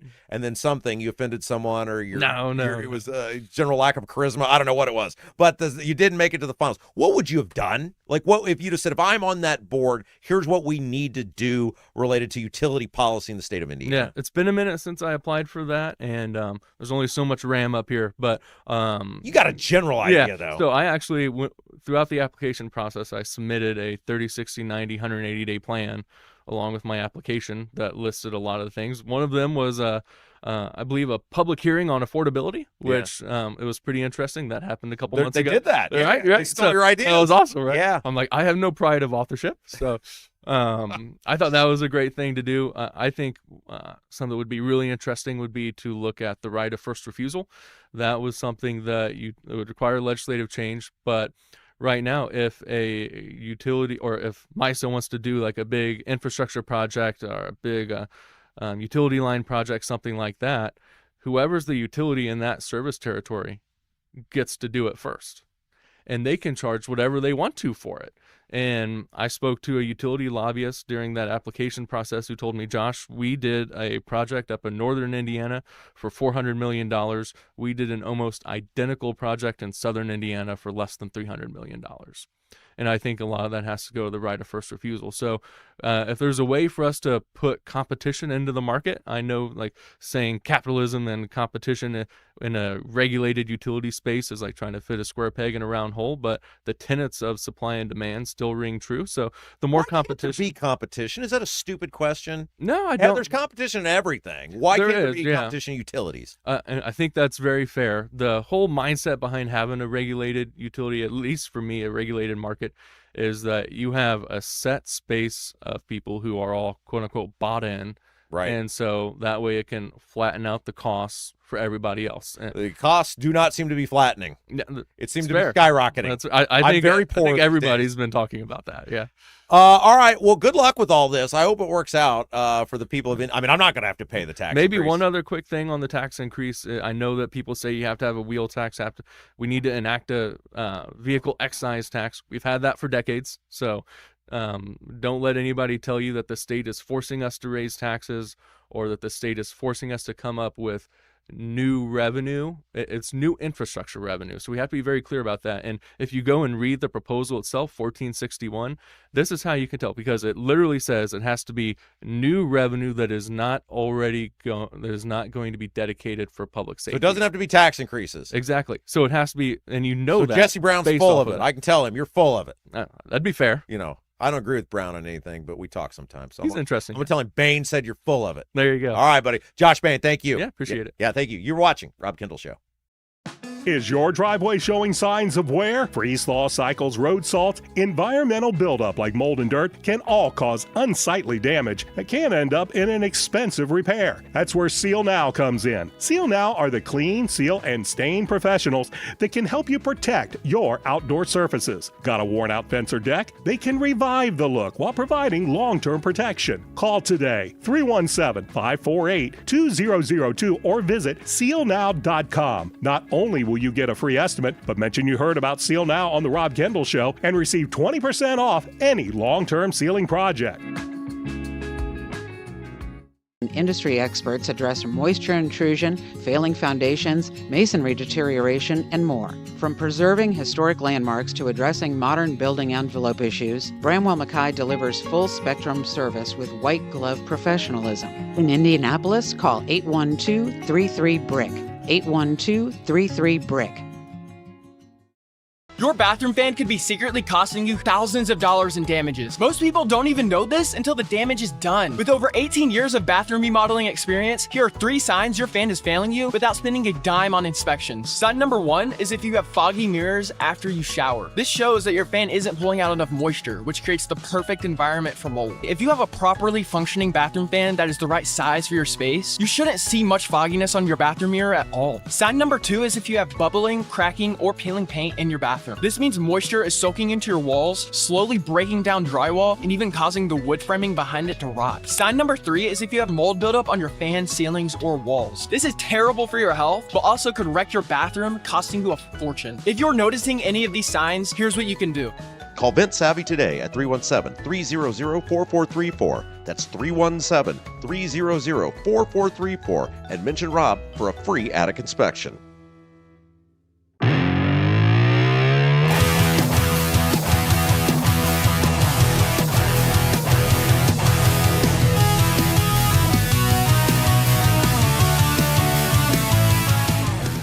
The governor is going after Pride Month. This is fascinating to me. We'll talk about it here in just a moment. Welcome back. It is the Rob Kendall Show. Thanks so much for joining us. If you haven't done so today, help us out, please, by hitting that little thumbs up button. Like this program and share it out to the masses. If you're feeling super generous, you can help us grow this program every single day. Before we get to the governor going after Pride Month, this is super interesting to me. Let me tell you about our friend Lauren Wilson. She is a realtor with At Properties. She is local. She's a Hoosier lifer, a military vet, and she would love the opportunity to help you end up in your next, well, hopefully dream home, right? And that's her goal. Her job is to get maximum dollars out of the house you're selling and put you in a place you're going to be happy for years. Look, she gets it. It can be a stressful, big adventure, daunting task. That's why Lauren Wilson, realtor with At Properties, she wants to be your advocate. She wants to be the person that you count on when the going gets tough. Try to make that tough going easy for you. Get to know her. Lauren Wilson with At Properties, 317-590-2290, 317-590-2290. By the way, Lauren's going to be with us next week. Fascinating stuff going on right now with real estate in central Indiana. And that is that some markets are totally gangbusters. Like you are the Clampetts from the Beverly Hillbillies if you live in a certain area. And other areas, like you couldn't give away the house if your life depended on it. And so she's going to tell us, like, what are these markets right now where if you live and you've been on the fence about selling, you may want to strike. That's going to be a fascinating conversation. Lauren Wilson, fabulous sponsor of the show, joining us next week. 317-590-2290. All right, so let's talk about what Braun did, because I find this fascinating. Story comes to us from Indy Star. Now, it's Pride Month. June is Pride Month. And I don't know about you guys. I'm pretty exhausted with the whole Pride Month thing. And I've been exhausted with the whole Pride Month thing for, about a half a decade now. And look, it's gotten a little better. But it's still like, look, here's my view on whatever you do with your sexuality. Do it. Great. Good on you. I don't care. You're gay, you're straight. It doesn't matter to me. It means absolutely nothing to me. I'm not going to condemn you for your personal choices. That's between you and the big man upstairs. Whatever you do it. I don't care, but leave me out of it. I'm not going to celebrate whatever you choose, whatever the choice is. Gay, straight, whatever. Not celebrating it, not condemning it. That's your choice. Leave me out of it. The problem is people don't want to leave me out of it. They keep throwing it in my face with the Pride Month. They keep making me see it. They keep making me acknowledge it. When you make me see something, when you make me acknowledge something, when you try to make me celebrate something, then I start having public opinions on it. Right? Why can't we just live in a world where you do you and I'll do me and we just leave each other alone? Like, that's pretty much my existence. I don't want to know you. I don't want to like you. I don't want to dislike you. I just want to go about my business, right? Like, I love every one of you in our chat. I love every one of our viewers and our listeners. Even those of you who hate listen, I love you. But I don't really want to know that much about you. The same way as, like, you watch, you listen, you consume because this is entertaining. But you don't want to come live with me. You don't want to, like, spend your evenings hanging out with me. Maybe you do. Newsflash, you'd be bored to tears. We have our own existence. We do our own things. We live our own lives. And I'm not constantly running ads. You come here because you want to come here. But I'm not like running ads on social media going, love me, celebrate me, I'm great, I'm the best. But I do ask you to like, share, and subscribe. But that's because you're here. You came here of your own volition. The Pride Month stuff, it's everywhere. It's everything. By the way, this is pretty funny. So Nick Roberts is a Democrat on the city county council. And his brother, so he's a Democrat. His twin brother, we've talked about this before. His twin brother, Nathan is his name. He's a staunch Republican. And he is now going, and I have seen people point this out because they've caught on to it. He is going to every sports franchise he can find that is putting out Pride Month stuff. And he's claiming to have been a season ticket holder for years, and he's canceling his season tickets. So like the Packers, the Eagles, the North Carolina Tar Heels, he's posting, as a season ticket holder for years, I am astonished by this. I am saddened by this, and I am canceling my season tickets. And he's got like 30 NFL franchises he's responded to. Pretty good stuff. The point is, though, it's virtue signaling. We all know the Eagles or the Packers or the Colts or anybody. They don't give a damn about your sexuality. They certainly don't want to celebrate it. We know the players aren't. It's virtue signaling. It's glad-handing. It's placating. And it's exhausting. It's exhausting. I live in a world where I do my thing and you do yours. And I don't care about your thing, and I don't expect you to care about mine. We live our lives, we do our stuff, but that is no longer enough. We are now in a world, and look, there are a lot of gay people who agree with what I just said. They don't want to know about my relationships, and I don't want to know about theirs. And they're fine with that. They're like, great, thank you. Don't treat me any different. Because, newsflash, I'm the same way with straight people. I don't care. I have a hard enough time keeping track of my own life to worry about yours. Certainly to celebrate yours. And there's many, many people who are gay who view it that way. They're like, great, treat me the way you treat everyone else. But to so many, that's not enough. It is not enough just to treat everyone as you would like to be treated. It's not enough just to mind your own business. You have to embrace it. You have to celebrate it. You have to throw parades for it. And that's where people like me are like, no, I'm done. I'm done. I'm done. I refuse to celebrate you by force. And we have seen corporations, big corporations, certainly tone down the Gay Pride Month stuff because of the backlash, the corporate backlash, people taking their business elsewhere. And it's not because they're bigots. It's not because they're ists. It's not because they're phobes. It's because they say we don't want your sexuality or other people's sexuality thrown in our face, and we don't want to be told what we have to celebrate or acknowledge or anything else. Which brings us to Governor Braun declared June Nuclear Family Month. Now, look, let's not kid ourselves. This is in direct response to people being completely exhausted with being told they have to celebrate gay pride. That's exactly what this is. Now, the story in this comes from The Star. Braun put out a proclamation yesterday, and he said, quote, "The nuclear family, consisting of one husband, one wife, and any biological, adopted, or fostered children, is God's design for the family structure and has been the foundation of society since the creation of the world." That seems pretty non-controversial to me. Man, woman get together, man, woman have child or children via, like, they create child or children or adopt child or children.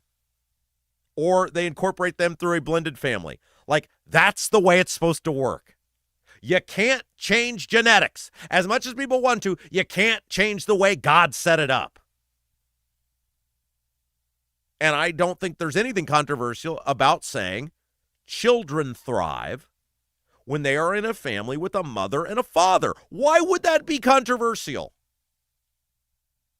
Why would that be remotely controversial? The idea of saying man and woman being together, if you can make it, the biological father and the biological mother being together, yeah, look at any animal, any person, any animal, anything. They're attracted to their mother and father. They're drawn to their mother and father, like the people who gave them life. It's a natural thing. My child, when I come home or when I come pick her up from daycare, what's she do? She runs to me and shouts, "Daddy, daddy, daddy." Why? Because in her world, even at 2 years old, almost 3.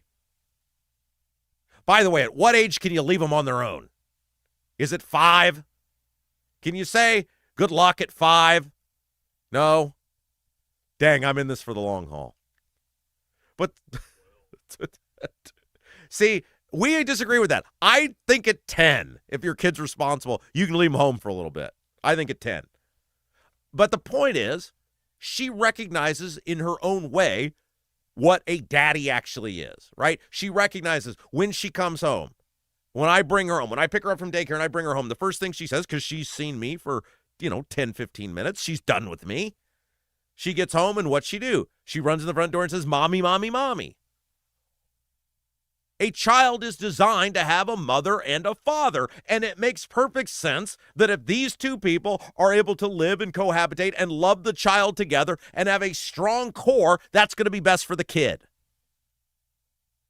Now, it doesn't mean that if you say that's best, that you're demeaning divorced people or parents who don't live together or step parents, or you're in any way invalidating the key role those people can play. There's lots of people, lots of parents, many people, millions of them who are divorced who are great mothers and fathers. I don't think saying that a child is best served if the mother and father can live together is best for the child. I don't think that's controversial at all. I also don't think it demeans people that their situation doesn't provide for that. Or in any way say, you being a good mother or you being a good dad, even if you're divorced, is not important. I didn't take this to mean any of that. What I took this to mean is that Braun and many, many people out there are saying, look, we're sick of being told we have to celebrate this certain lifestyle. We're sick of being told by pro sports teams and corporations and musicians and actors and actresses and everything else we have to celebrate this. Because we celebrate this other thing, which human history has shown is the most productive way for children to flourish. Not everybody can, unfortunately, have that upbringing. It doesn't mean the parents are bad if they're divorced. It doesn't mean that they can't be good parents if they're divorced. It's simply saying that a mother and a father who created life together, living together in a healthy relationship, is best for the children.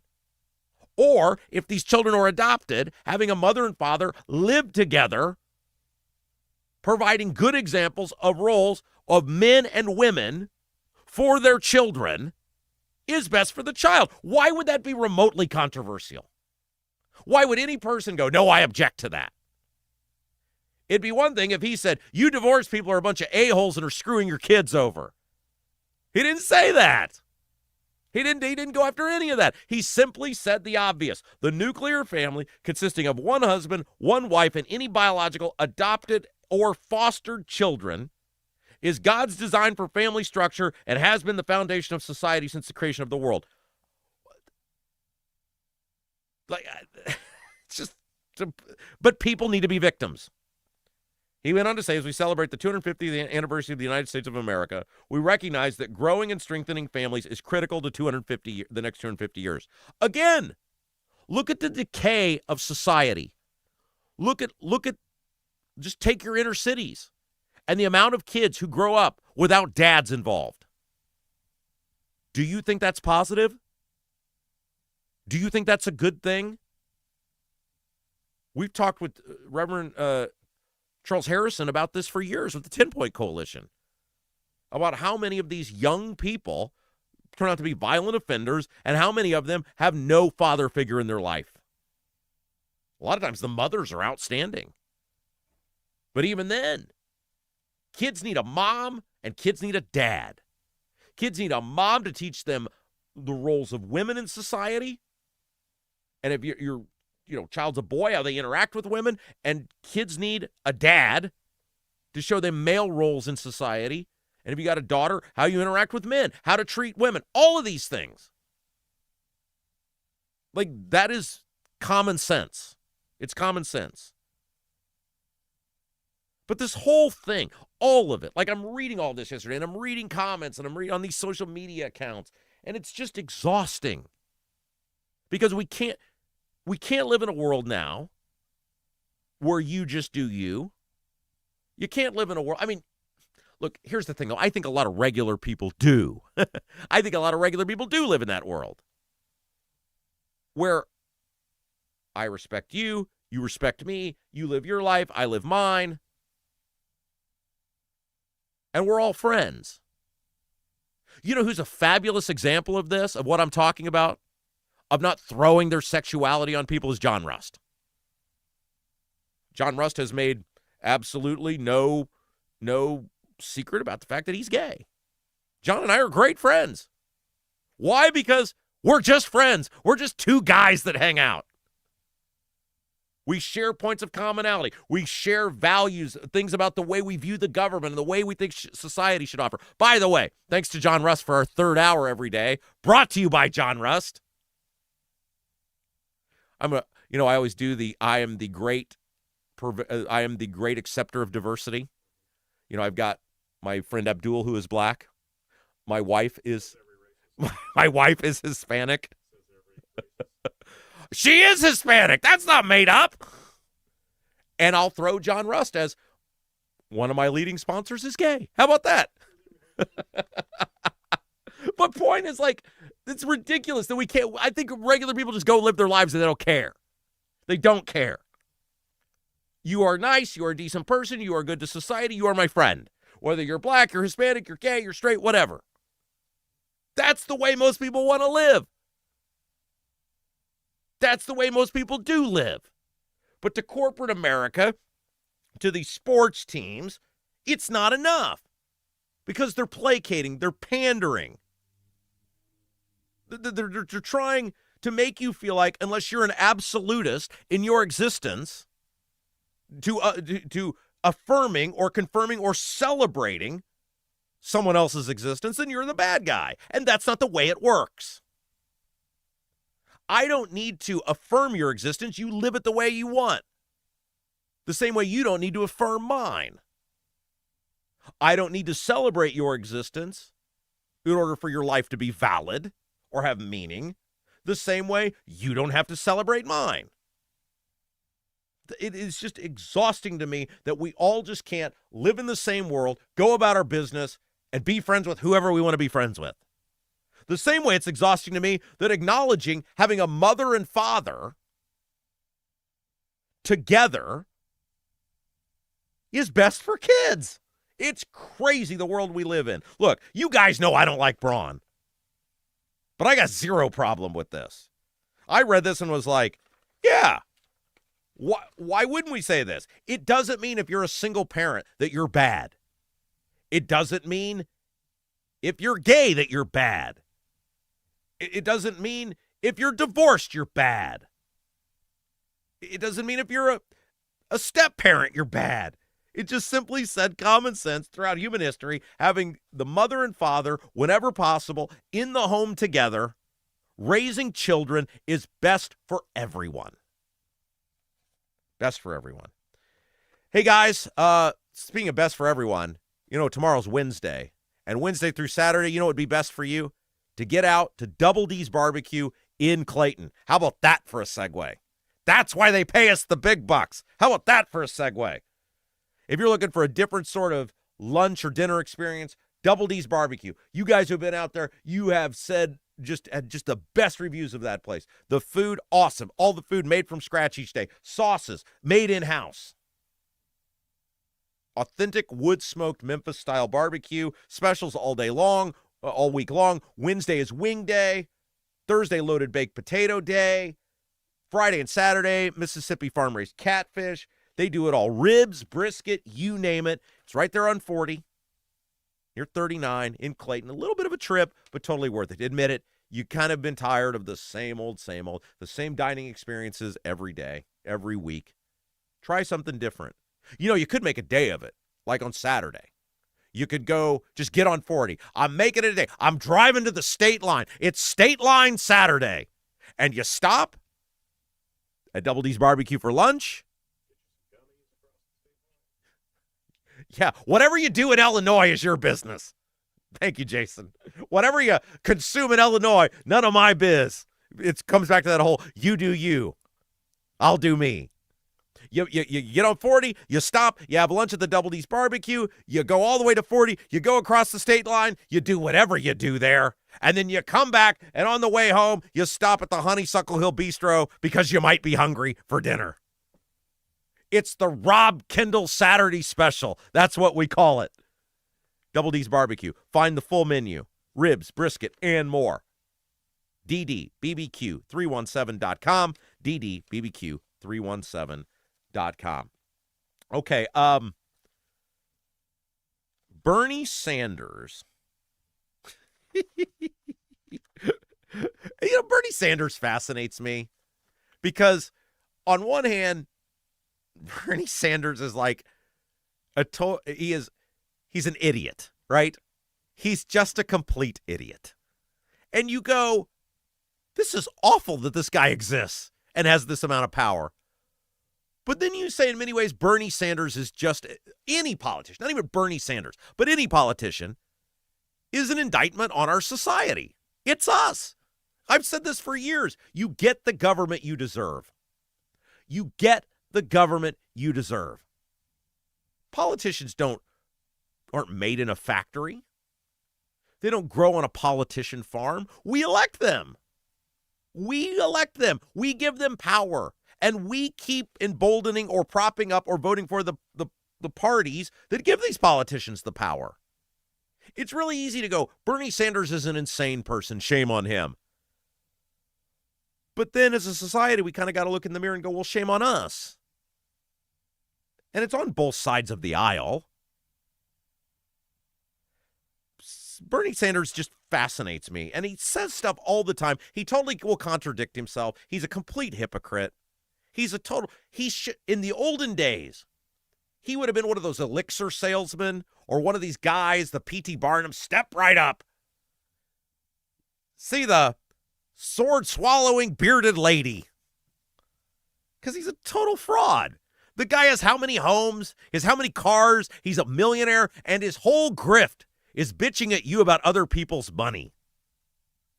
Like, think about that. His whole grift is bitching at you about other people's money. Now, look, I bitch about other people's money, but I'm not mad that they earn it. I'm mad the government wastes it. And I also live in a 1,600 square foot ranch on a third of an acre. And I drive a 10-year-old car that is basically duct taped together. I walk the walk of poverty, people. Ain't no third home or third car for us. My wife's car is 13 years old. Mine is 10, and it's duct taped together, and I get nervous when I turn the air conditioning on. We walk the life of poverty in our house. So when I bitch about the rich people, I'm bitching about the government wasting their money and how much of our money the government keeps giving to the rich people. I'm not mad the people are rich. I'm mad the system is rigged in favor of the rich. Bernie Sanders, he's a complete hypocrite because he wants to take as much from the rich people as possible. I just don't want to give our money to the rich. My thing is just don't give my money to the rich because they're rich enough. Bernie Sanders, he wants to take it all. Except he's a rich guy, so he really doesn't. Remember when he was on the Millionaires in the beginning, when the whole Bernie Sanders thing started, the whole Bernie Sanders saga started? It was tax the millionaires. And then we figured out, oh, crap, I'm a millionaire. Tax the billionaires. The billionaires are the problem here. But he said something that was fascinating the other day. So the Free Beacon had an article. Bernie Sanders now wants the government to assume control of essentially half of all the big AI companies. Now, keep in mind, not all that long ago, Bernie Sanders wanted to hyper-regulate the AI companies. About 3 months ago, he wanted to pause artificial intelligence until he figured out, and I saw this, and they pointed this out in the article, there's a famous saying, and this was perfect. This Free Beacon article is great. It's long, like it's really long, and there's a lot of stuff in Free Beacon that gets a little wordy and a little nuanced. But this article on Bernie Sanders and what a hypocrite he is great. They pointed out there's an old saying, and I forget who the bank robber was, but they asked him, why'd you rob the bank? And he responded, because that's where the money was. Forget, there was a very famous bank robber, and they caught him at one point, and they said, why'd you rob the bank? Because that's where the money was. And Bernie Sanders figured out, hey, yeah, I could say pause the AI because it's a danger to humanity, but there's no grift in that. The money's in taking over the AI companies. So here's what Bernie Sanders said the other day. Quote, I will soon be introducing the American AI Sovereign Wealth Fund Act. So he's basically turning us into Saudi Arabia. This legislation would give the public a direct ownership stake in the largest AI companies in our country. It would create a sovereign wealth fund through a one-time 50% tax, not on the profits of OpenAI, Anthropic, XAI, and others, but paid with something far more valuable than that, the stock. Look, again, we've been very candid on this show. We got no beef with AI because we are making a living off of AI, right? Like Jason's making a living off of AI. I'm keeping the lights on with AI. We're on AI data centers. That is our future, guys. We're not naive to the fact that AI is here and here to stay. Now, our concerns with AI data centers, etc., is we want safeguards. We want to make sure the public's protected. We want to make sure our natural resources are protected. We want to make sure we can afford the water that comes out of our faucet. We want to make sure that we can afford to pay our electric bills. We want to make sure that AI and these companies, AI companies and these data centers, that they have tax policies that aren't giveaways. I mean, right now we're giving stuff away to AI. Again, like I said, I don't want to tax the rich guy into oblivion. I just want to stop giving money to the rich guy. So we have concerns here about AI. We have concerns about data centers.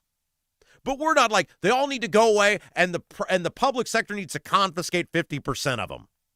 That's craziness. That's Castro, Putin, Saddam Hussein type of stuff, which those are Bernie Sanders guys, right?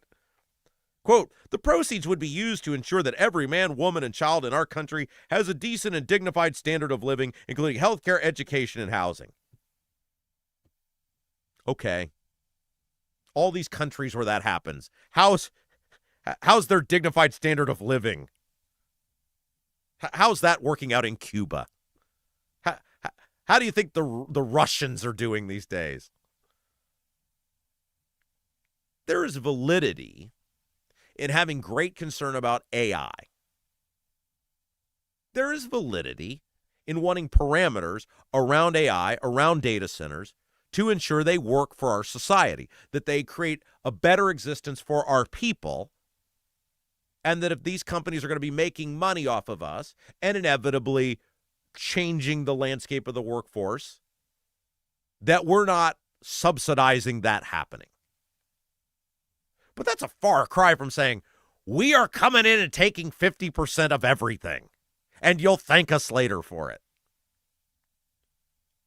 By the way, Bloomberg reports 19 new AI billionaires in the past year, worth a combined $59.3 billion. Anthropic, parent of the Claude AI tool, on June 1st, yesterday, announced it had, quote, confidentially submitted a draft registration statement on Form S-1 to the U.S. Securities and Exchange Commission for a proposed initial public offering of our common stock. Look, there's a lot of room to be concerned. But the problem with a guy like Bernie Sanders is he just goes 1,000,000% overboard. Because why doesn't Bernie Sanders want to take over? Well, maybe he does. He just won't say it out loud. He probably does. The steel industry or the electric car industry. Like all of these things, if you take over one, why just these guys? Look, machines have been displacing the workforce since the invention of various machine. Pick your various machine, your favorite machine, it has probably in some way led to the displacement of workers. AI is the new one. And Andrew Yang, when he ran for president on the Democrat side in 2020, talked about the inevitability someday of having some sort of universal basic income to ensure that people can afford to eat and have a place to live. I don't think we're there yet, but I think it's a conversation worth having. Bernie Sanders said, quote, left unchecked, it is likely that millions of truck drivers, bus drivers, taxi drivers, and rideshare drivers will lose their jobs in the next decade. Why would any business want to hire a human worker? Wait, I folded this wrong. When it can install AI and robotics and cut its labor costs by 80 to 90%. AI robots don't take a salary, need a vacation, require health care, or form a union. They just keep working 24/7. He's right. He's right. My question to Bernie Sanders would be, how the hell would the government, taking control of 50% of a company, make it better?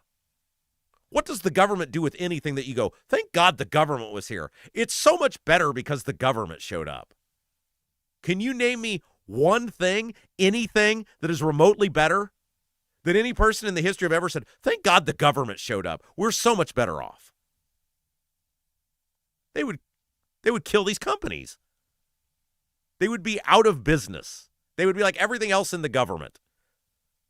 Bloated budgets, inefficient, not producing for the people. Artificial intelligence can have a great positive impact on our society. Artificial intelligence has the ability to do great things to make our lives better. It inevitably will, no doubt, take jobs. It will displace workers. It will make it harder for people to find work. But technology does that everywhere. And I'm speaking from experience on this. You've got two options with technology. You can embrace it. You can figure out how to make it work for you, or you can just let it run you over. I mean, I came from an industry that's facing that right now. I spent years ignoring the obvious, which is someday you're not going to be where you're at. And it's easier, and it was candidly easier just to say, this thing's pretty good. My ratings are pretty strong. I'll be here forever. Well, no, you won't. And for years, I ignored people, Jason one of them, saying, hey, you need to just go on your own thing, man. Get ahead of the game. Well, why? I'm number one. You remember the song? 2 is not a winner. 3 nobody remembers. Was that Nelly? Sing it. I am number one. I know you played that in a club. I know that I know that Alizea and Star and Sydney and Tatiana and all those girls danced to that one. Who is that? Anyway, the point is, the industry that I'm in is facing an inevitable extinction someday. The industry that I came from, because people consume media now through different technologies. Every year, there are fewer people consuming radio. Doesn't mean radio's done tomorrow. Just like it doesn't mean a bunch of industries are done tomorrow. But it means the technology over the past 20 years has gradually consumed more and more of the listener base, of the consumer, of the way people consume. They don't turn their radio on anymore. And inevitably, 20 years from now, there will still probably be radio. It won't look much like what it does today, just like radio today doesn't look like what it looked 20 years ago. You have 2 choices. You can either harness the technology and use it for good like we're doing here. We're way behind the curve. We should have done this. I should have done this a long time ago, but we're doing it now.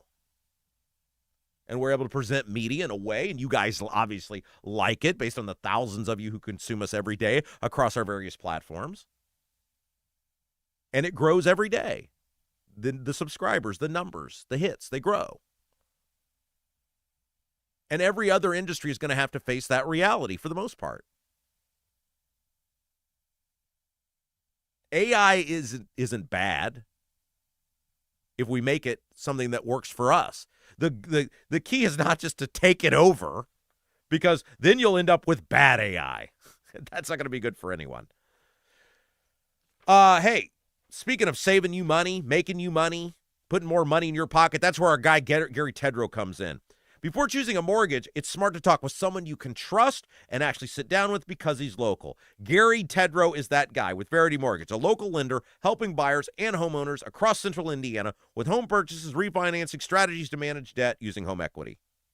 You got nothing to lose, guys, but dollars on your mortgage payment. See what Gary can do for you. The conversation costs you absolutely nothing. Visit loansbygary.homes to get everything set up, loansbygary.homes, or call him directly. 317-695-5179. 317-695-5179. Gary Tedrow in MLS, number 179207, with Verity Mortgage. In MLS, number 70345, an equal housing opportunity lender. All right, we're going to take a break. When we come back, we've got a whole hour left to go. Jason will bring us the best YouTube comments of the day. I've got a bunch of other stuff to get to. And Nikki Kelly from the Indiana Capital Chronicle is going to join us next. We're talking about Bears Stadium drama. We're talking about all this money Diego's been giving to no-bid contracts, to people who just happen to give big money to his campaign. All the money he's been giving out in raises and salary increases. We'll talk about Braun's property tax drama that he's created. Whole bunch to get to with Nikki Kelly, one of the best in the business. When we come back, you're watching Rob Kendall Show. Right now, everything's expensive. That includes things you need around the house. If your water heater, water softener, or well pump goes out, or even if your toilet stops working, you could be looking at a major expense. Don't let your next call to a plumber break the bank. Call John at Black Sheep Plumbing. John is a Hoosier lifer who takes pride in and stands behind his work. That's why all basic services and repairs with Black Sheep Plumbing come with a 2-year parts and labor guarantee. With water heaters having a 6-year parts and tank guarantee. Call or text Black Sheep Plumbing for all your needs today and speak directly with John, the owner. 765-315-7558. That's Black Sheep Plumbing at 765-315-7558. Hi, I'm Lauren Wilson, Realtor with App Properties. I would love to get to know you. I know that buying and selling a home is a really big deal. You need a plan in place so you can succeed. And that's where I come in. If you are buying, let me help you find that perfect home. And if you are selling, let me help you find that perfect buyer. Look, we're all Rob Kendall Show fans here. That's why I'd love to get to know you. I'm Lauren Wilson, Realtor with App Properties, an Army veteran and a Hoosier through and through. Call me at 317-590-2290. 317-590-2290. Is your driveway showing signs of wear? Freeze-thaw cycles, road salt, environmental buildup like mold and dirt can all cause unsightly damage that can end up in an expensive repair. That's where Seal Now comes in. Seal Now are the clean, seal, and stain professionals that can help you protect your outdoor surfaces. Got a worn-out fence or deck? They can revive the look while providing long-term protection. Call today, 317-548-2002, or visit sealnow.com. Not only will you get a free estimate, but mention you heard about Seal Now on the Rob Kendall Show and receive 20% off any long-term sealing project.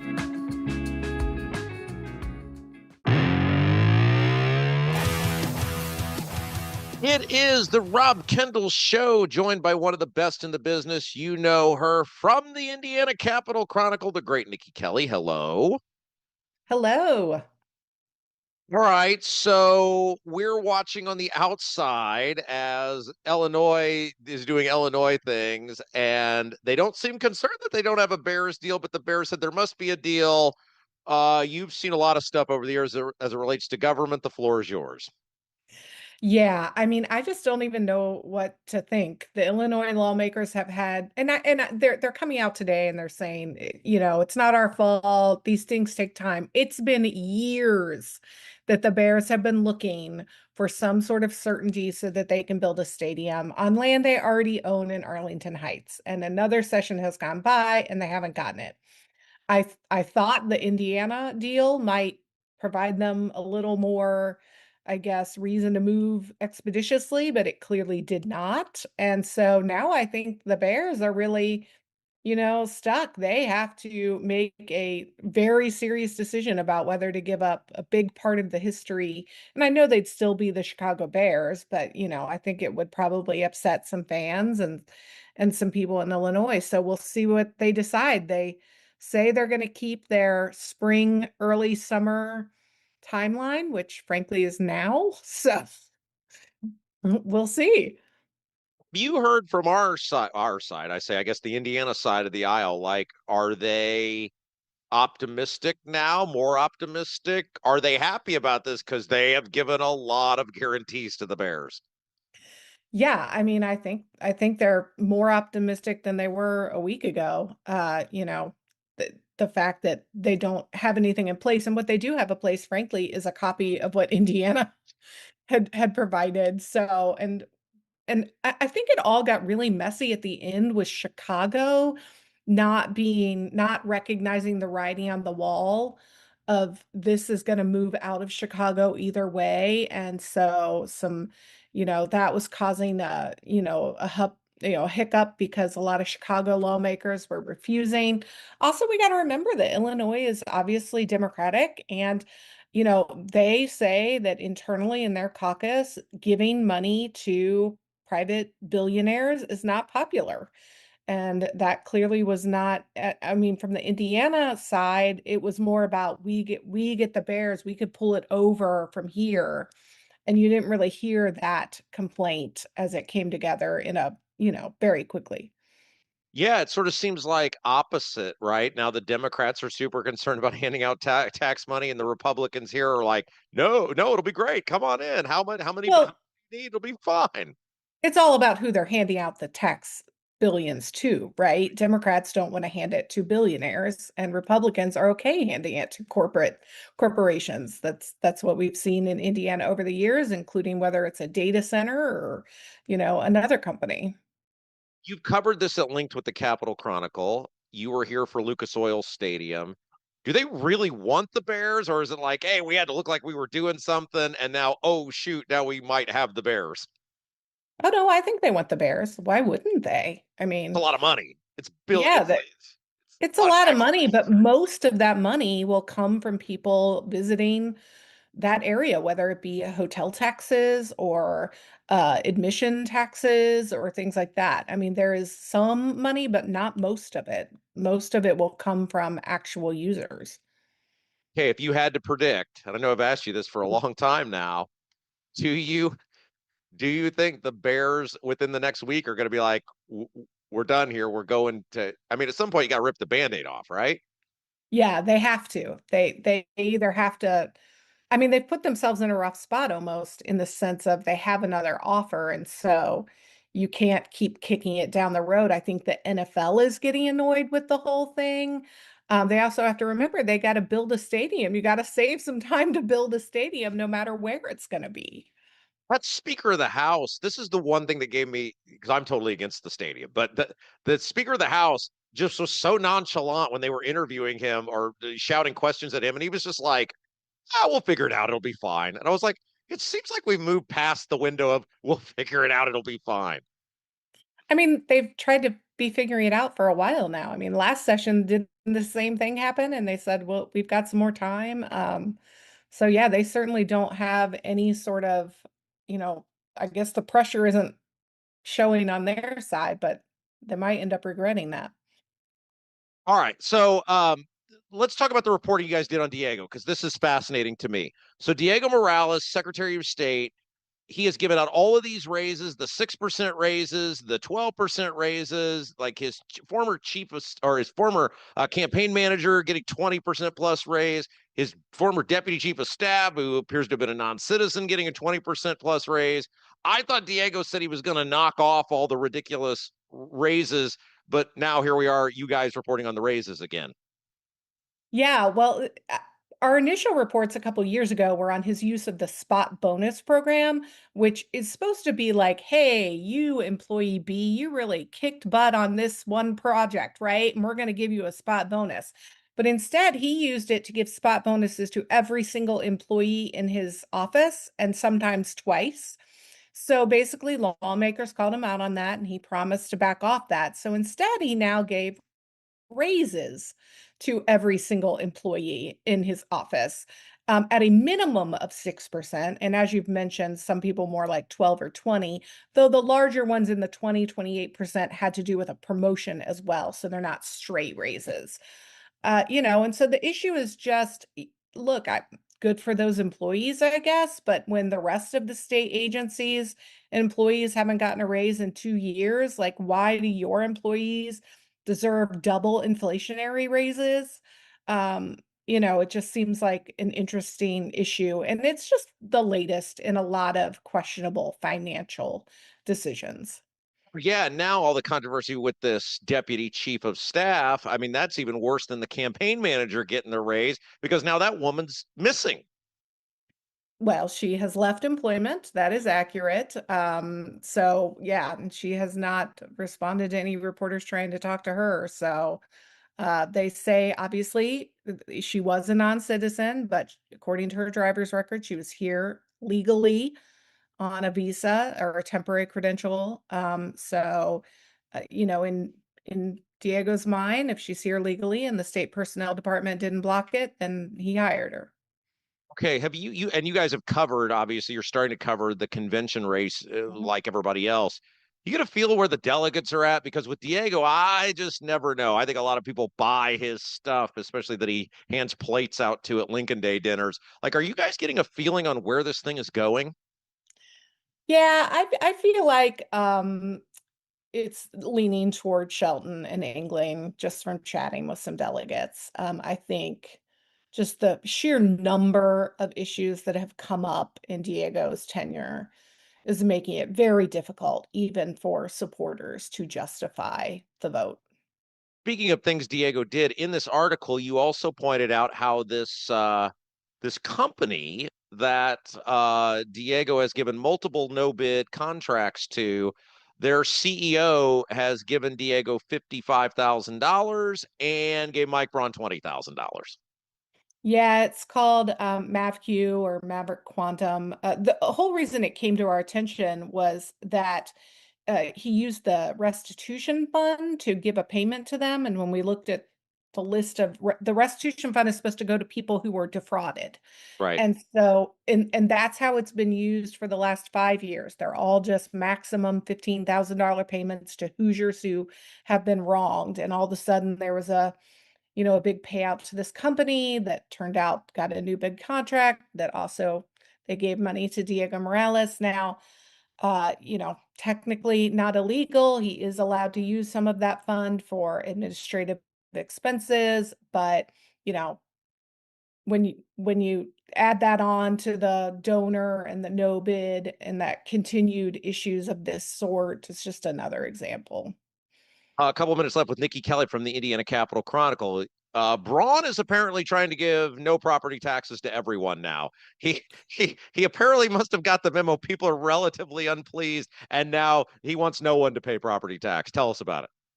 Yeah, so we were talking to him about a bill that he was signing that had some veteran deductions in it, and someone said, "Hey, what can we expect from you in the future on property taxes?" And he floated this idea that senior citizens who own their homes should not have to pay property taxes, and he even said anyone who had paid off their mortgage.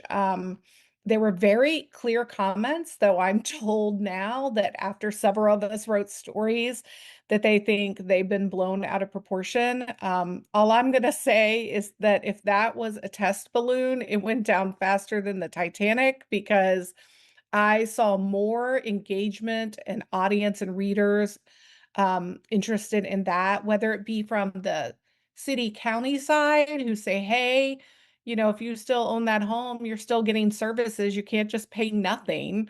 To the other side, people who own homes who have kids and are like, well, why do they get a special break? Especially one that, at least what he said, was not means tested. And there are certainly seniors in this state who have no problem paying their property taxes. Including him. Yes. Do you think he Good was just call. winging that? Do you think he just pulled that out of his backside? What do you think? I honestly think he's been hearing a lot about, owning your home and people who want to get rid of property taxes altogether. And I don't know if he hadn't thought it fully through or just thought, it would be kind of amusing and not, get traction, but it clearly did. I think he'd be better focused on the assessment issues and how people's assessments keep, rising even, so even when their tax rate goes down, they're still paying more. I don't know if it was you guys or somebody else asked him about it, but it ended up in the article and he was just like, yeah, we should probably do something about that. And it's like, no, that is the issue. That is the problem for all of this.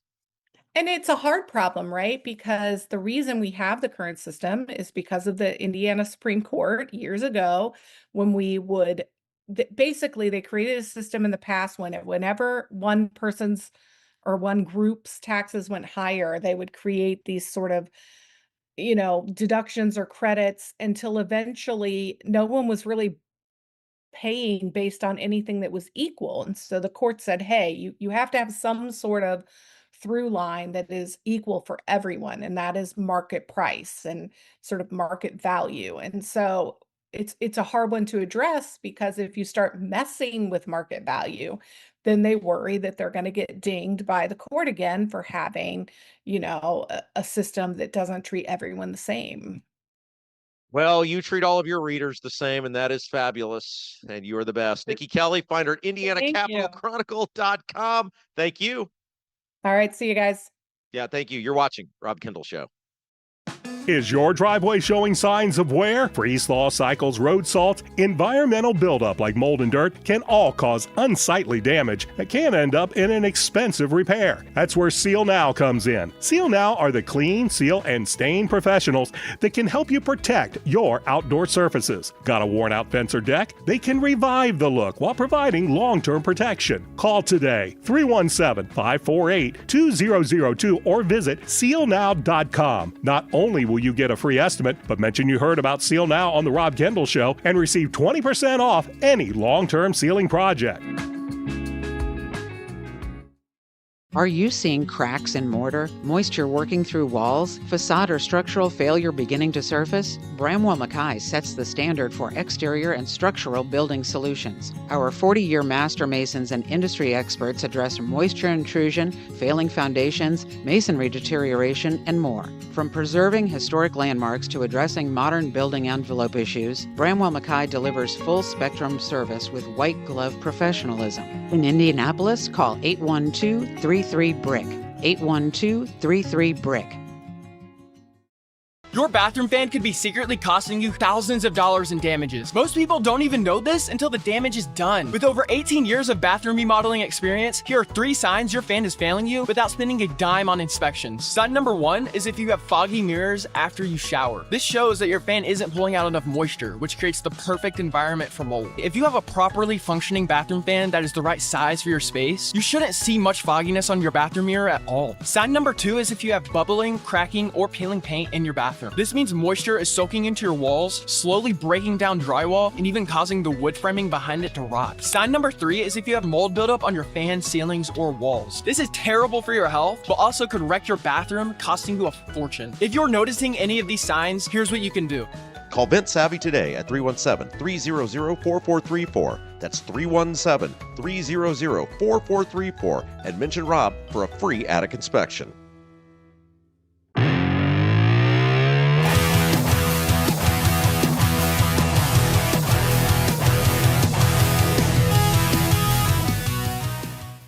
Hey guys, welcome back. It's the Rob Kendall Show. Coming up in just a little bit, Jason, producer Jason, going to join us. He will read the best YouTube comments of the day. Now, here's the rule, guys. Still time for you to get in the YouTube chat. By the way, it's brought to you by Black Sheep Plumbing. All you've got to do in order to comment in our YouTube chat, and we have an awesome community of people, is subscribe to the channel. Bam. That's it. That's all we ask. Be a subscriber to the channel. You can get the YouTube chat, hundreds and hundreds of comments from hundreds of people each day. You can join us and be a part of that. If you haven't done so yet, our goal every day by the time we leave you guys is to have 200 likes, 200 thumbs up. We are modest people here. We are reasonable people here. And that's it. We're closing in on it. Every day we get there. We can't do it without you. If you haven't done so yet, just take one little minute, hit that thumbs up. Like the show, and that really helps us grow, continue to get the word out, helps with the algorithm, all of those sorts of things. One other thing. If you guys haven't done so yet, get your tickets to our live show. Look, it's going to be a smaller venue setup than it was last time, done by design. It's a celebration of us. It's a way for us to be able to say thank you to those of you who want to join us June the 27th, Mad Hatter Comedy Club and Event Center in Greenwood. If you haven't done so yet, help us out. Help the show out. Do something for yourself. It's a fun evening out. Get a chance to meet these other awesome people in the YouTube chat. It'll be a great evening together. Mad Hatter Comedy Club, Event Center. Small, fun celebration of the Rob Kendall Show. Tickets have been going great. We'd like to go ahead and sell all the tickets that we have available. Again, still almost a month left to go. But join us. Don't wait. Get those tickets today. John, the guy at Mad Hatter, he loves it when he's like, hey, sold some more tickets today. Love hearing that from him. Head over to robkendallshow.com, robkendallshow.com. We've got the link right up there, top of the page. Get your tickets to the live show. And we got that support button up there as well. If you like what we do, if you enjoy the Rob Kendall Show, help us out, help us continue to grow. Hit that support button. We appreciate everybody. Yesterday, our guy, Steve Green with an E, Lewis Ann as well, hitting the support button. Thanks to every one of you who supports our show. Hey, speaking of people who support our show, our guys from Vent Savvy. We love Vent Savvy.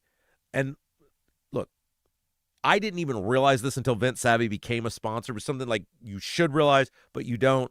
There is all sorts of moisture rolling around in your bathroom, especially after you take a shower. And like if you look at your mirror and it stays fogged up for 10 minutes or more, you got an issue with your bathroom fan. And that might sound like one of those things where you're like, oh, yeah, you know, I'll get to that when I get to it. No. That's a big issue. If your bathroom fan is not doing its job, that moisture is getting trapped in your walls, in your ceiling, in your attic. And if that moisture is getting trapped in your walls, your ceiling, your attic, it can cause major damage. Mold is the big one, guys. So just do a test. Head over to ventsavvy.com. VENTSAVVY.com. VENTSAVVY.com. VentsSavvy.com. They've got some little things you can do, videos you can watch. Find out if your bathroom fan is working properly. If it's not, do something about it now. VentsSavvy.com. John, the owner, he's been with us since the beginning. Huge supporter of this program. We love John. Thanks to our friends at Vent Savvy. Little bit of maintenance can save you a lot of money in the future. VENTSAVVY.com. And the guy who's all about, well, saving people money, helping humanity, helping make the world a better place. His name is Producer Jason, and every day at this time, we bring him in as he highlights you, the audience. This is what we love about our show, is the community that we're able to create. We have just a fabulous group of people every day that get in the YouTube chat, they talk. You guys give us comments, and then I respond to them. It's a great way to wrap up our show because you say things that I haven't even thought about, and it gives me an opportunity to respond to you guys. Audience is much more intelligent. That's right. Than the two people sitting here right now. And the main reason we do it is it gives us an opportunity to showcase our fabulous sponsor, Black Sheep Plumbing. Jason, tell us about it. That is correct, Rob. Black Sheep Plumbing. If your water heater, water softener, or well pump goes out, or even if your toilet stops working, you could be looking at a major expense. Don't let your next call to a plumber break the bank. Call John at Black Sheep Plumbing. Black Sheep Plumbing can do the job right at a fraction of the cost of the big guys. And Black Sheep Plumbing says thank you to all military, firefighters, and police officers with an American Heroes discount. Owner John McKinney is a Hoosier lifer, takes great pride in his work. That's why all basic services and repairs with Black Sheep Plumbing come with a 2-year parts and labor guarantee, with water heaters having a 6-year parts and tank guarantee. Give John a call, 765-315-7558, 765-315-7558. That number also on the website, robkendallshow.com. Somebody in the chat had mentioned, boy, it'd be neat if we had all of the sponsors listed on the website. And right now I think we have 3 of them, so I need to go back and do that. I don't think Lauren Wilson is on the website and a couple others. So I know Bramwell Mackay is on there, Vent Savvy's on there, Black Sheep is on there. But very good for the folks to point that out, that I've been derelict in my duties. Rob. It's a 2-man operation here, guys. It is. I literally need 5 more hours. Maybe 1.5. I don't know. Hope I'm plugged in and can be heard. I assume so. If your meters are moving, yeah, the meters are moving. Yeah, there we go. So I mean, here's a question. Here's a tech question for you. Sure. Could the meters be moving if you were not being heard? Let's find out, shall we? Okay. The meters can move and still not as bad, but yeah, the meters can still move. Because you're picking up off. I can pick up way over there. Yeah. The echo. All right, so let's get started with the chat, shall we? I can't find the thing there. Okay, I guess I'm good. We start with Hoosier 2025 this morning. First one in. Chat. First one. That's a new one. Hoosier 2025. Can't wait. Good morning, Rob and producer Jason. This show is way better than you being on the radio. Hey, you know what the one big difference is? What? You. Hello. Oh, you. Hello. Hey, speaking of me being on the radio. Yes. I saw they posted my old job. One of the radio forum boards that I'm on. Your old job. My old job. Did it feel nostalgic? They posted it. You going to apply? Should I? I think you should. There's no rule that says you can't. What do you guys think? Should I? I mean, we've been resoundingly successful over here. We've proven all the things we can do. I mean, I think we might have passed the audition by now. Should I apply for my old job? I think you should. Is there some sort of thing if you've worked there before where they'll just kick you out? Oh, look, Sticky Frog. We hear you, Jason. Okay, that's good. 10 minutes later, I Rob has been putting me on earlier and earlier every day, and I'm never quite prepared. But nonetheless, okay. Yes, I think you should apply for your old job. Tell them you'll take a pay cut. Seems to be the theme. Do I just put? I'm sorry for whatever I did that I don't know what I did, but I'm sorry about it. Well, you could tell them what you told them before you left, Yeah. which was, I'd work by myself and you'll save money. And it's been very successful over. What do you guys think? Should I apply for the old job? I don't even know. Tell them you got a producer. I don't even know who it goes to. I don't know if it goes into some sort of corporate vortex. Oh, I guarantee it'll make the rounds if they see Rob Kendall's name on there. Have you worked at Urban One before? Your previous employment dates, your previous, what would they call that? Not boss, but. I mean, why wouldn't they want me to come back? We've been resoundingly successful. We've got the advertisers. Mm-hmm. We've got thousands and thousands of listeners. Mm-hmm. I mean, I think I'd be a great candidate. I think you've got an audience built in. That's right. I don't see what the problem would be. All right, so who's your 2025? Oh, I already read that one. Deep Thoughts comes in second today.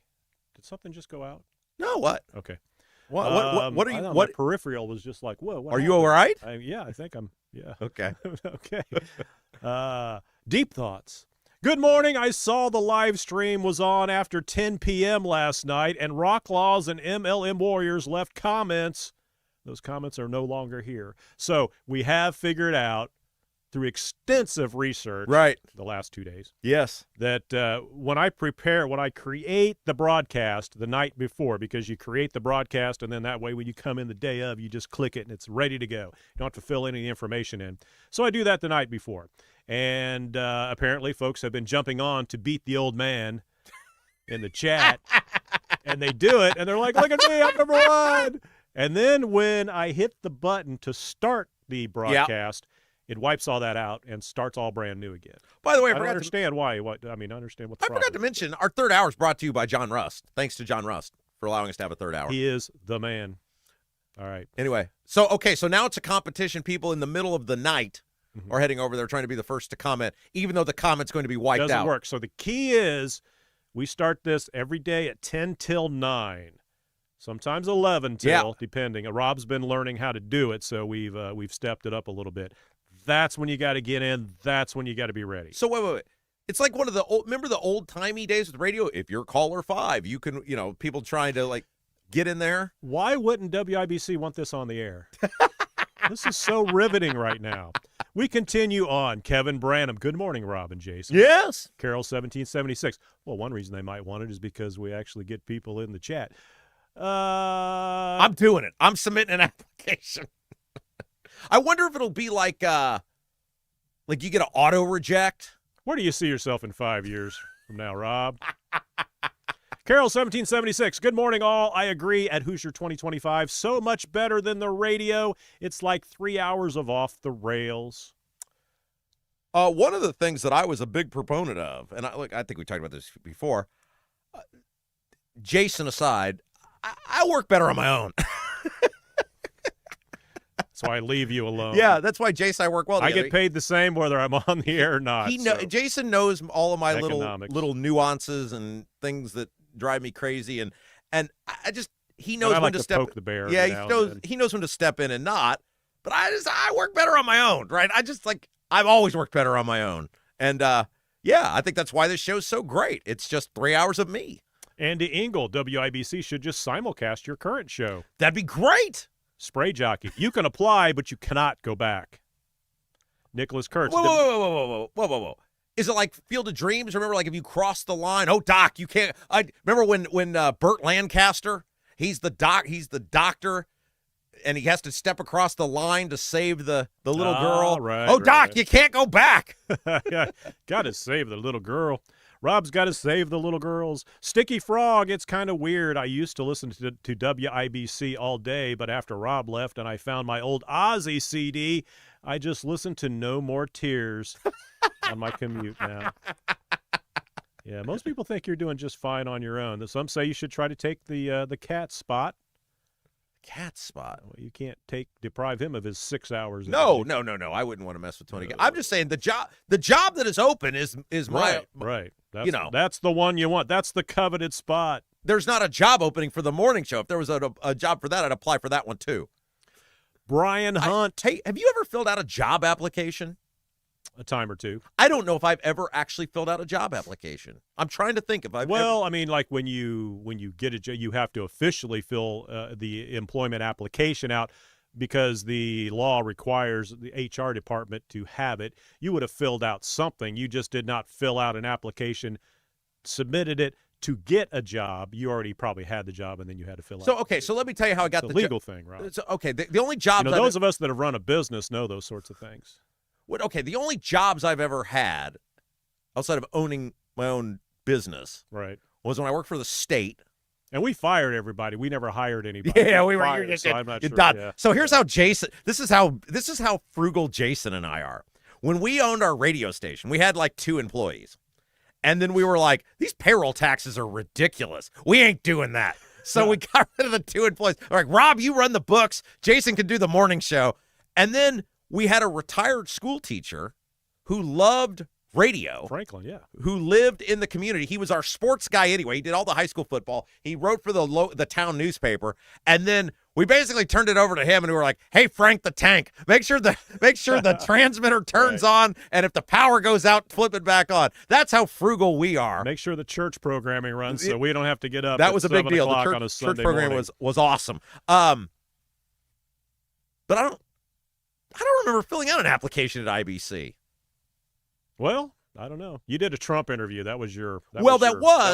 So the thing about IBC that drove me crazy was you would not hear. This was on Emmis. This was an Emmis owner, so different owners, right? Mm-hmm. But you would do something, and then you wouldn't hear anything for like a month.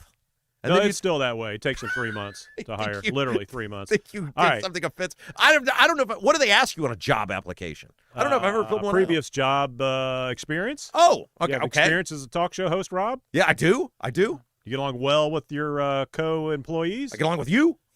You're a co-employee, right? Yeah, okay. I mean, you would be it. Yeah. Right? Yeah, but are you mean I have to give a reference? No. You're saying you get along with your coworkers before you Look, you ask for it. I told the people I was forced to work with that I don't want to work with them. Get along with. You can't be mad at me if I said this is not going to work and you don't listen to me. I did have to suspend him for 2 weeks back in 2005 on a internet radio station. Brian Hunt. Yeah. In the chat. Yeah. Brian's a new one. Want to start off by saying that I sure pay a lot of taxes to be driving on roads that destroy my truck and trailer. Yeah, so that's fascinating. Now we got an old-fashioned standoff because Josh Bain came on today from the Indianapolis City County Council and said, absolutely not. They don't have to raise the taxes. The state never did it, assuming you have to raise taxes. Here's my thing with Bain, though, because Bain's smart. So I'm not giving him a free pass because he knows who he works with. And he had to know their default thing was not going to be to cut spending. Their default thing was going to be to raise taxes. But then we're in a weird position because Hogsett seems to be the good guy in all of this because he's like, I'm not raising taxes. So now we got to cheer for Hogsett. MLM Warrior. Yeah. A suggestion for a reference. Yes. For your job application. Yeah. Casey. Oh, no doubt. No doubt. You think she's going to give you a good reference? All righty then. MLM Warriors also. I now just want to do this just to see what they ask on a job application. Because I don't think I've ever actually. It's electronic. It's not. It's the basic stuff. It's like filling out an insurance form. No, they got to ask you like your experience, what you do. Your experience and work history. Do you send a demo tape? You might have to send an audition tape. They might want to see how you sound on the air. Because it used to be. You will back me up on this. It used to be back in the day. You would like send an actual cassette tape to people, right? Yeah, you should send them a cassette. You'd send Matt a cassette. Now, see, back in the day, if you were really like, if you wanted the job, you would use the cassette and you would buy a cheap tape recorder, put it in a box, send that. So all the manager had to do was open the box, hit play, and there was your audition. Oh, wow. See what I'm saying? It's like guy thinks ahead. Yeah. But most radio people were broke and had no money to do that. So, That does sound very expensive. It is. And Okay. shipping is astronomical now. There's no way you could do that today. MLM Warriors. I like the new thumbnail. Yes, I spent all weekend on that thumbnail. Yes, if you for the show, there is a Actually, thumbnail. took me about 30 seconds. image. I just went in and clipped one of your. Yeah. Found you with your hand. I don't know what the hell this hand thing up is, but that's a Rob thing apparently. Like you're holding a. We need to put a globe on your fingertips or something. I don't know how. You know who's going to do that today? The 0160 board guy. That's what he does on Twitter. Oh, is that he right? takes still images and then he makes funny little pictures out of them. I guarantee the board guy's going to do it today. Spray jockey. Where's the old man?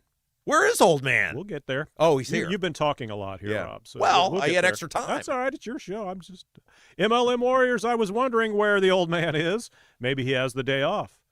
Spray jockey. Sometimes work gets in the way of the show, and I have to go back and listen to the podcast. Oh. Yeah, we love that. That all I think counts old the same. man takes days off, says Spray jockey. MLM Warriors. I could be wrong.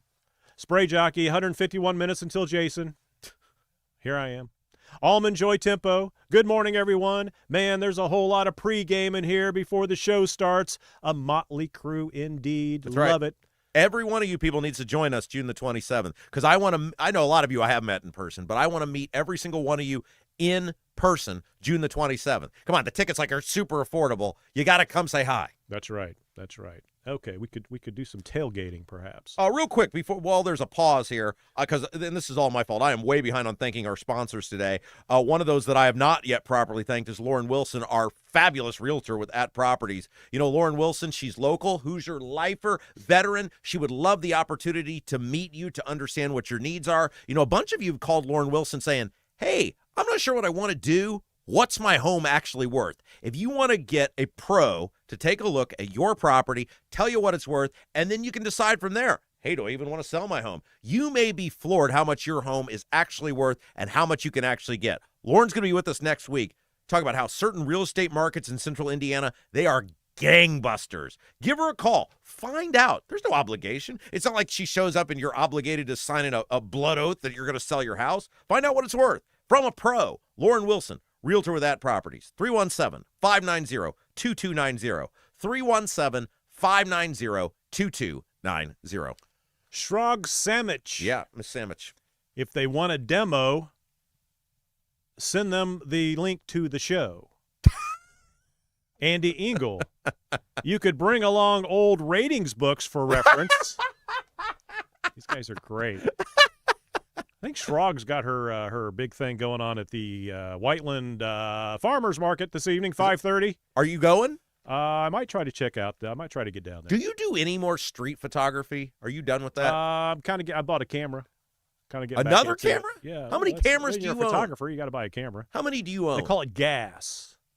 Gear Acquisition Syndrome. Oh. Yeah. Is that like you have a You just shopping got to buy addiction? crap. You just see it. I need a camera. I only have 15, 20. That's what I was going to ask you. What, do you There's have a specific camera for street photography. It's a little thing that fits in the palm of my hand, and I just kind of walk by and click. Oh, you don't even know. Very creepy. People Very don't creepy. even know. They don't even Has anybody know. ever seen you do it? Oh, And yeah. got- All the time. They'll call you out. Yeah. Oh, You took really? my picture? See the flock camera up there? Oh, people have seen you do it, and they're Oh, not yeah, happy. Yeah. And I just kind of walk on by. Like, what? What? I just, no. I just assume You at this think point you're I'm all that always being think photographed. you're all that or something that people just walk by and take your picture? Yes. What do you have a favorite camera? The street camera is a Ricoh GR4, and but otherwise it's all Canon crap. Not crap, Canon stuff. Yeah, but do you, none that like We've got a this is- Canon camera right here, R50 for anybody that pays it. I'm on a. If you hadn't asked me, I'd have told you. Well, you didn't ask me, so I'll tell you. Yeah. I'm on a Pocket 3, DJI Pocket 3 right now is what I'm on. This is the badass little thing right there. Huh. I think it looks better than what we have you on, but could be the subject. I'm not sure. Nonetheless, we continue on. Why are we there? LT Wilson. I may not be first, but I never missed hitting the like button. Thank you. We always That's appreciate it's a- that. Oh, I'm supposed to patriot now, right? You're a patriot. If you Patriot. do the right thing, you're a patriot. Okay. Yeah. MLM Warriors, nice table and plant stands. Thank you. Yeah, That's all, we- Jason. We keep growing them. My favorite thing, did I talk about this on air about how these idiot state reps fight with me on Twitter? I know we had this conversation, but I don't know if I had it on air or not. So I posted, because we're posting some of the smaller clips, like just segments as clips. Right. We're experimenting with that. Playing around with stuff. And I posted one of the clips I did about Max Engling, who's the guy running for Secretary of State, and Diego and whatever. Right. And the state reps, a couple of them, they came at me on Twitter. And I'm like, it's always you're irrelevant, you're a joke, you're this, you're that. But yet here you are commenting. Here you are commenting on my content. Here you are. Yeah. Yes, I didn't ask you to come over here. It was not my hope that you would be here. But then one of the things I got into was what a joke. Look at the plants.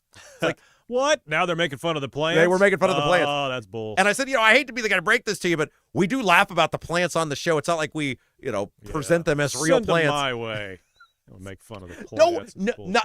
Not your property taxes, not your utility bills, not brazen corruption with the IEDC, not the plan that the governor's going to raise billions of dollars in taxes for you to drive on. None of that. They're worried about my plants. Hard to believe nothing ever gets fixed around there. Of course, in the last interview, the plant was growing out of the back of your head. I love that. Kind of like a Pope hat. Or look, guys, we don't take ourselves real serious around here. We freely acknowledge what we are and what we're doing. We're doing pretty well at it, but your state reps, that's their concern. The podcaster. Rob's the Pope of the pod people. All right. Let's see where we were at here. Another compliment for me somewhere here. Josh Richardson looking rather tropical in the studio today. That's right. I wonder what would happen if we snuck in like a marijuana plant, just stuck it back in the corner. I wonder how long it would. Well, it wouldn't take our chatters long to figure out. I wonder how long it would take to get arrested for something like that. That's an interesting like if you put one there, how long would it take the authorities to figure it out? Well, how long would it take them to figure out where we are located, where our bunker is? Yeah. Wouldn't that be hilarious? Luckily, that's why we would never do that. Yeah, Rob Kendall obeys all applicable rules and regulations. I am a notorious rule follower because I'm not sneaky enough to pull things off. So I follow the rules. I follow the rules. Spray jockey, holy crap. The vegetation keeps multiplying with the purple lights. That's why I don't like the purple lights. They make everything grow quicker. The 06010 board. When will the flowers and fruit appear on the plants? Oh, Don B. Knee high by the 4th of July. Love it. LD Stoltz at MLM. The legend needs time to legend. That's not enough time. What? I need a lot of time. What was I must have missed the setup. Yeah, there had to be some reason. Oh, the title of the show was set around 10 p.m. last night. Yeah. The legend needs time to legend. No, wait. Legending is not easy. Now, in fairness, that was my fault because I still do some streaming. Jason and I had a sports streaming company for many, many years. I still have a couple of very special local clients that I still do that for, and I had a game last night to run. So I was not able to get to the title until after I had a guy who had a high school baseball game. And I stopped texting him. Now I just put up Rob Kendall Show airs at 9 a.m. Yeah. I was like, oh, crap, I didn't send the title. Yeah. Because I have no idea what he's talking about from day to day. LT Wilson, where's the sign? Did I miss something? No. So we're going to put the sign up. We've got the sign. The sign's going up. Andy, our sign we man just got over there. Andy. Yeah, Andy. I'm thinking, I can't. Okay, right where I'm at. Right here. Yeah. This little section right here. Maybe where the sign would go, but then we may have to move me to the other side of the. The sign will be up and fully displayed very soon. We'll get it. We'll get it. But we got a lot quicker than we expected. We weren't sure. What Studio 2 is done, so we just got to make all that work. Shrog Sandwich nailed the lighting today. Producer the belt, Jason. I like it. She left out Daddy. Warm shirt, cool lighting. Add some shades, and Rob's beaching. Maybe I should do with some sunglasses. Get some Tom Cruise glasses. Yeah. The old man, 68. He's back. He's back. He's here today. Uh-huh. Happy Tuesday, everyone. Sorry I'm late tuning in, but an early morning doctor's appointment delay things. Hope it went well. Yeah, probably getting a checkup there. Hope it went well. Yep.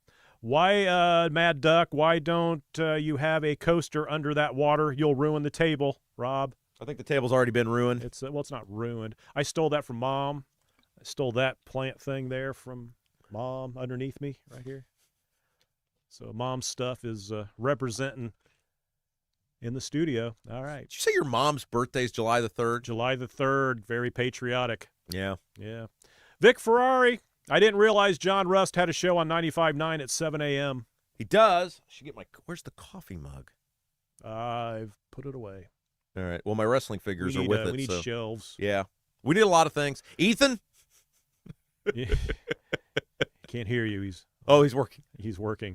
Charles Ludi. Kirk was the... Okay, now we're talking about Charlie Kirk. Right. So I opened the show today. If you guys go back here at the beginning of the show, talked about there was an article in Vox about the decline of the Daily Wire and Ben Shapiro, and I talked about how the death of Charlie Kirk really opened a Pandora's box on all these a lot of them me-only people rather than movement people or policy people trying to fill that void, much the way the same thing that sort of happened when Rush passed away from a terrestrial radio standpoint. And we were talking about the impact that Charlie Kirk's death had on creating that void. Okay, let's. Where were we at here? That was Charles Ludi. Kirk was the life, light, and the voice of a generation. He is irreplaceable. Who can fill that void? Right. Not his wife. No. That's why you have all these people the opportunists trying to fill it now, and they're not interested in policy. They're not interested in better government. They're just. I mean, they happen to exist. They're internet people who just happen to exist in a political space. Shrog Sandwich points out, when Kirk died, Shapiro's eyebrows danced like Ace Ventura's. They were not friends. But they were sort of seen as like a Lennon-McCartney type of thing. I mean, they weren't on the team together. Well, that would be an extreme not example. No, but I mean, like, McCartney when you thought of, hey, who are the young, the podcast sphere in the wake of the... That'd be like the Stones and the Beatles. Well, yeah, okay, thank you. That's a better one. But you get what I'm saying. Yeah, I got you. Yeah. Okay. Vic Ferrari. Oh, no, I'm sorry. Yeah, okay. Victor Carr. Rob is starting to sound like CNN. He must have tuned in for 5 minutes. When you get 5 minutes of Rob, he sounds like a flaming liberal. You got to give him 10 minutes. Robert Schwartz. You need to come to terms with a simple fact. What passes as a Republican Party today is everything but conservative and is certainly not Republican. Yeah, you see this every so often where the parties kind of flip or have great change, and I think we're in a moment where the Republican Party, as it was traditionally known, is probably disappearing. I think that's probably right. Sticky Frog. I am worried that meeting Rob in person may be a letdown. Oh, it probably will be. Yeah. But meeting producer Jason in person is great. Well, it'll average out. Jason's way better than you expect. I will be worse. LD Stoltz. You know what they say about meeting your heroes. Now, that's not true, because I have met multiple heroes, and it's all been fabulous. Oh, is that right? Well, I mean, I think I've met. Well, I didn't get to meet Rush, other than that. But, I mean, I met Trump. Mm-hmm. I met Springsteen. I saw Rush in concert. Not the band, the broadcaster. Okay, all right. Where, at Market Square? Oh, no, it would have been it would have been Market Square. I stopped going to concerts after Market Square. What? How old were you? Well, that would have been the high school days. My first concert was with Mom. With your mom? Bob Seger and the Silver Bullet Band live. Yeah, and that would have been at Market Square. Yeah, I remember going to school next day, and it's like, I went to the concert with my mom. It's like, your mom get high? Well, she got a contact high last night, but I know two people who have never smoked marijuana in their entire life and would never have. And that would be you and Mom. I saw Seeger in 2015 at Conseco or Gainbridge or whatever it was going by then. He was old then. Oh, yeah, but he was still good. I saw him back. This would have been in the early 80s, late 70s when he was I remember Old Time Rock and Roll, the song. It had not come out on the radio yet. Oh, no kidding. And I remember oh, dang. He's like, here's a new song coming out, whatever. That's wild. Yeah, every time I hear the song for the 300 millionth time. Yeah. Like, I remember when I first heard that. So you saw when he was I'm saying Rush. Oh, the band Rush. Yeah. I saw between 1981 and 85 we went to every concert that probably came through. That's what you did back then. There was no internet. No internet then, Rob. Right. MLM Warriors. A recommendation. On the Rob Kendall Show webpage, list all the sponsors. I was looking for a sponsor of the show. I was wondering if there was an easier way to find them. That is me being derelict in my duties. I will absolutely make sure all the sponsors are up on the website. Thank you so much, MLM Warriors, for pointing that out. Just one of those lazy things I just haven't done yet. Vic Ferrari, the setup to mentioning the Honeysuckle Bistro always makes me laugh. Yeah, those guys are great. We love them. All right, let's see. Moving on. Deep thoughts. Nope. Sorry. Charles Ludi, the analogy of Groundhog Day. Were you speaking of Groundhog Day earlier? Yeah, Or is that something same in thing the chat? happening over and over again. Okay. The analogy of Groundhog Day is very much like the war in Iran. Unlike the war in Iran, however, Phil Connors breaks the vicious cycle and everyone lives happily ever after. He doesn't think it's going to end well with Iran. Groundhog Day is one of the dumbest movies ever, and yet I'll always stop and watch it when it's on. I mean, the premise is so ridiculous. I don't know what this means, but Vic Ferrari says, I'm with the legend. It'll all work out. Oh, you talking about saying Trump, because Trump put something out on Twitter or Truth or whatever he's on, basically saying it'll all be fine, it'll all work out, and that's what you say all the time. Oh, okay. About Iran. Okay, well then now the comment makes sense. Yeah, that's why I'm here. Thank you, Vic. Yeah. All right. Spray Jockey, getting an update. C. Mills, where are you headed today? C. Mills, I'm on the east side today. Pray for me. See, I love this about our YouTube chat. They actually just talk with each other. Doesn't even have anything to do with the show. Right. What are you doing? Yeah, C. Mills. Where are you going? It's not as bad as what most people think, but it's also just as bad. Yeah. I've spent extensive time on the east side of Indianapolis. Yes, you have. I've a lot of. Yeah, you know, and I was a little sentimental. Let's see, when was it? Last weekend, I was driving down Pendleton Pike. Yep. Just happened to be on Pendleton Pike. Yeah.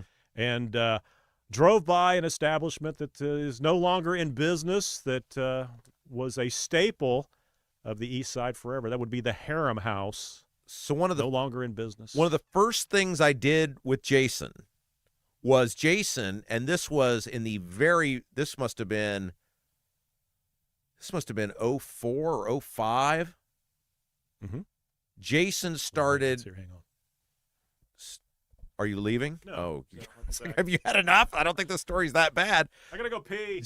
Jason had started doing internet streaming when that was still a pretty not complex, but not a lot of people were doing it. And Jason used to have to go to work at said establishment.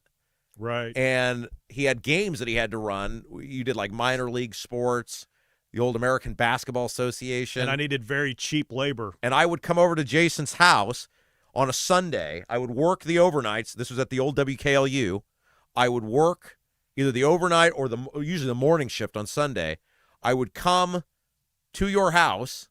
All I had to do was get the guy on. Mm-hmm. Mm-hmm. And then I would take a nap and watch the football game, and you paid me to just basically take a phone call, and you would leave. You had your tuxedo on, your bow tie. Right, you're right, because we were very classy at the Classy Chassis. Gentlemen's. And I was like, you'd pay me $25, which when you're, 18, 19 years old, to just basically take a phone call and then go, because you would literally just say, yeah, you're on, and then hit start, and the guy would start the broadcast. I laid it out very easy, like I'm trying to do here. Right. Just in case I don't show up one day. Remember when people had phone lines in their house? Remember that? Yeah, and I thought it was cool that I got 2 lines from Comcast. They made the business 2 lines and internet. I love that house you lived in there. Over it was about 56th Street, right? Yeah, I'm sorry, 56th and Georgetown. Yeah, I love that house. Fine neighborhood now.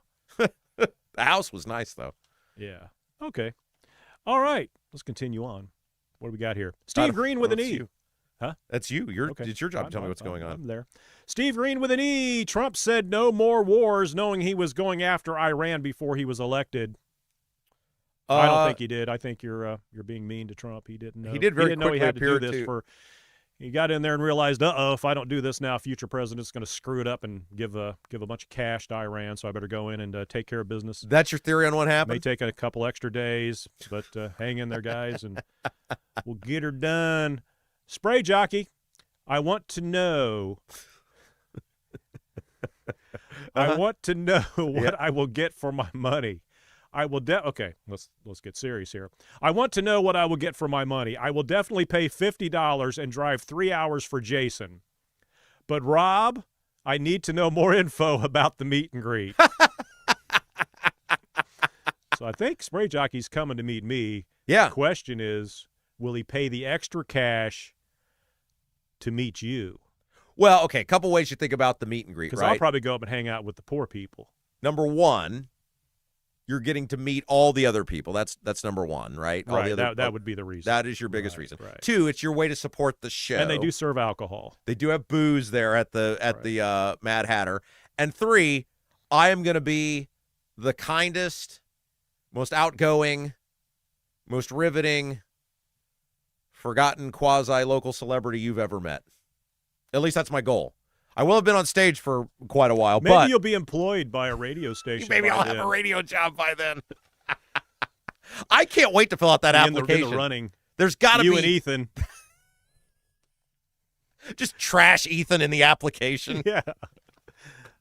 Did you know Ethan's working for other? They're going to cry laughing. Now, look, they'll never sell that publicly. They'll find it They're hilarious. going to cry laughing when they see it. David will think it's hilarious. Yeah. He won't be able to sell that to upper management that he thinks it's hilarious. But Hiblin's going to laugh his ass off. He's listening right now going, oh, I can't wait. This comes in. So this taco thing about Trump. Yeah, Trump always chickens out.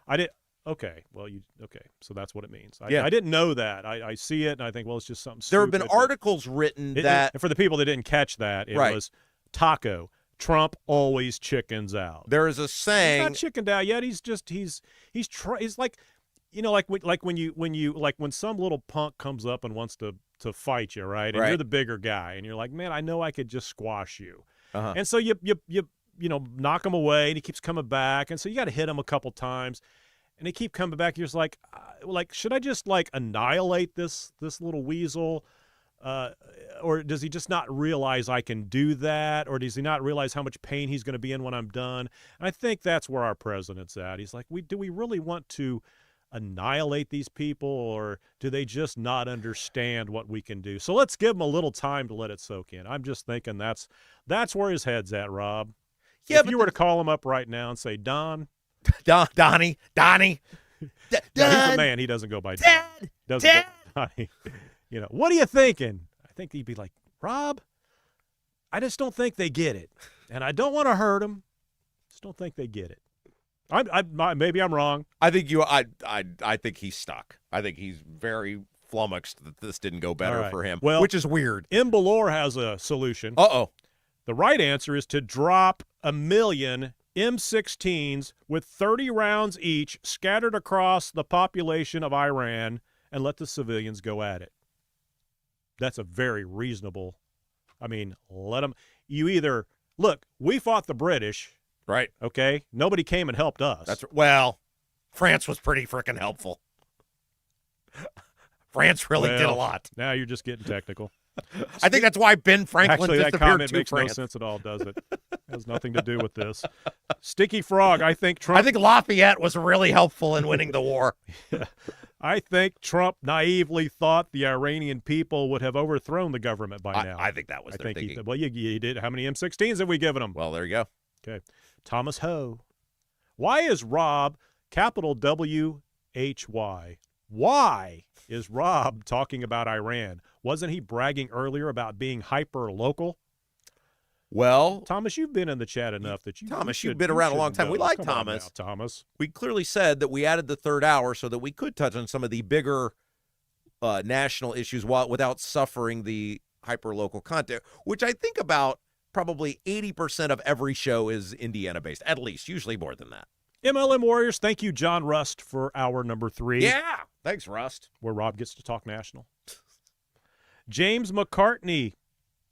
Josh Bain may explain it, but it won't be the truth. Ooh. Well, my thing with Bain is he's too smart to not think those guys were going to try to raise taxes. I don't care what was put on paper. He knows who he works with, and he had to know they were going to try to raise taxes. All right. Let's see. I was just checking the updates. Okay, here we go. Let's see. You got like 2 minutes. 2 minutes? Oh, okay. You see, every time we do this, you're like, this is too much time. And then we get done and you're like, really? That's all the time I have when left? have I ever said it's too much time? Thomas Ho, I avoid Indianapolis because of the roads. The 0601 board, I avoid Indianapolis because of the murder. That's very, very spot on. Sad, but very accurate. All right. Sue Seifert at Pam Kendall. Wish I could meet you at the live event. Raising Rob must have been a trip. You did well. Pam Kendall responds, thank you, Susie. Raising Rob was wonderful. He's always been special. I can't get the short bus out of my head when she says that. So glad he is part of your family. She also goes on later to thank me, because that's how awesome Mom Kendall is. There she is. Thanks for the comment about Rob's shirt. Drain the swamp. Rob looks great in every color, doesn't he? Jason does a great job with the colors. Thank you, Mom Kendall. That's very appreciated and true. Sticky Frog. Okay, we're going to end with the Sticky Frog. Yes. Well, we're not ending with Sticky Frog. We're Sticky Frog setting us up for the ending. Oh, okay. Bernie Sanders is a confused, angry old man shaking his fist at capitalist clouds. He's rich, though. Yeah. Upland Sandy. Bernie says the same things as you, Rob. He's been the poorest senator until he wrote a book. Well, Rob wrote a book, and he's still poor. And I'm still poor. That's where we leave the chat today. I think we got a lot of wonderful chats in today. Thanks for the job, everyone. And that'll do it for me. This chat brought to you by Black Sheep Plumbing. Back tomorrow. We'll do it all again. So long, everybody. Hey, guys, masonry color mismatch. Previous repair catching your eye. Not happy with the brick color on your home and ready for a total makeover? Bramwell Mackay Property Services and Consultants offer specialized masonry staining and recoloring. Whether you want to seamlessly blend repairs or completely transform your home's exterior, you want to build something new? Bramwell Mackay's 40-year master masons design and construct custom patios, sidewalks, outdoor summer kitchens, archways, entryways, and more. Bramwell Mackay, BRAMWELLMCKAY. Bramwell Mackay, beauty built to endure. All right, that's going to do it for us today. You guys have been awesome as always. Please, before you depart, if you haven't done so yet, make sure to give us that little thumbs up, like the show, share the feed, let people know we're out here. Get your tickets to the live show. It'll be an awesome, awesome evening, Saturday, June the 27th at Mad Hatter Comedy Club and Event Center in Greenwood. For producer Jason, I'm Rob Kendall. You guys have a great rest of your day. You've been watching Rob Kendall Show.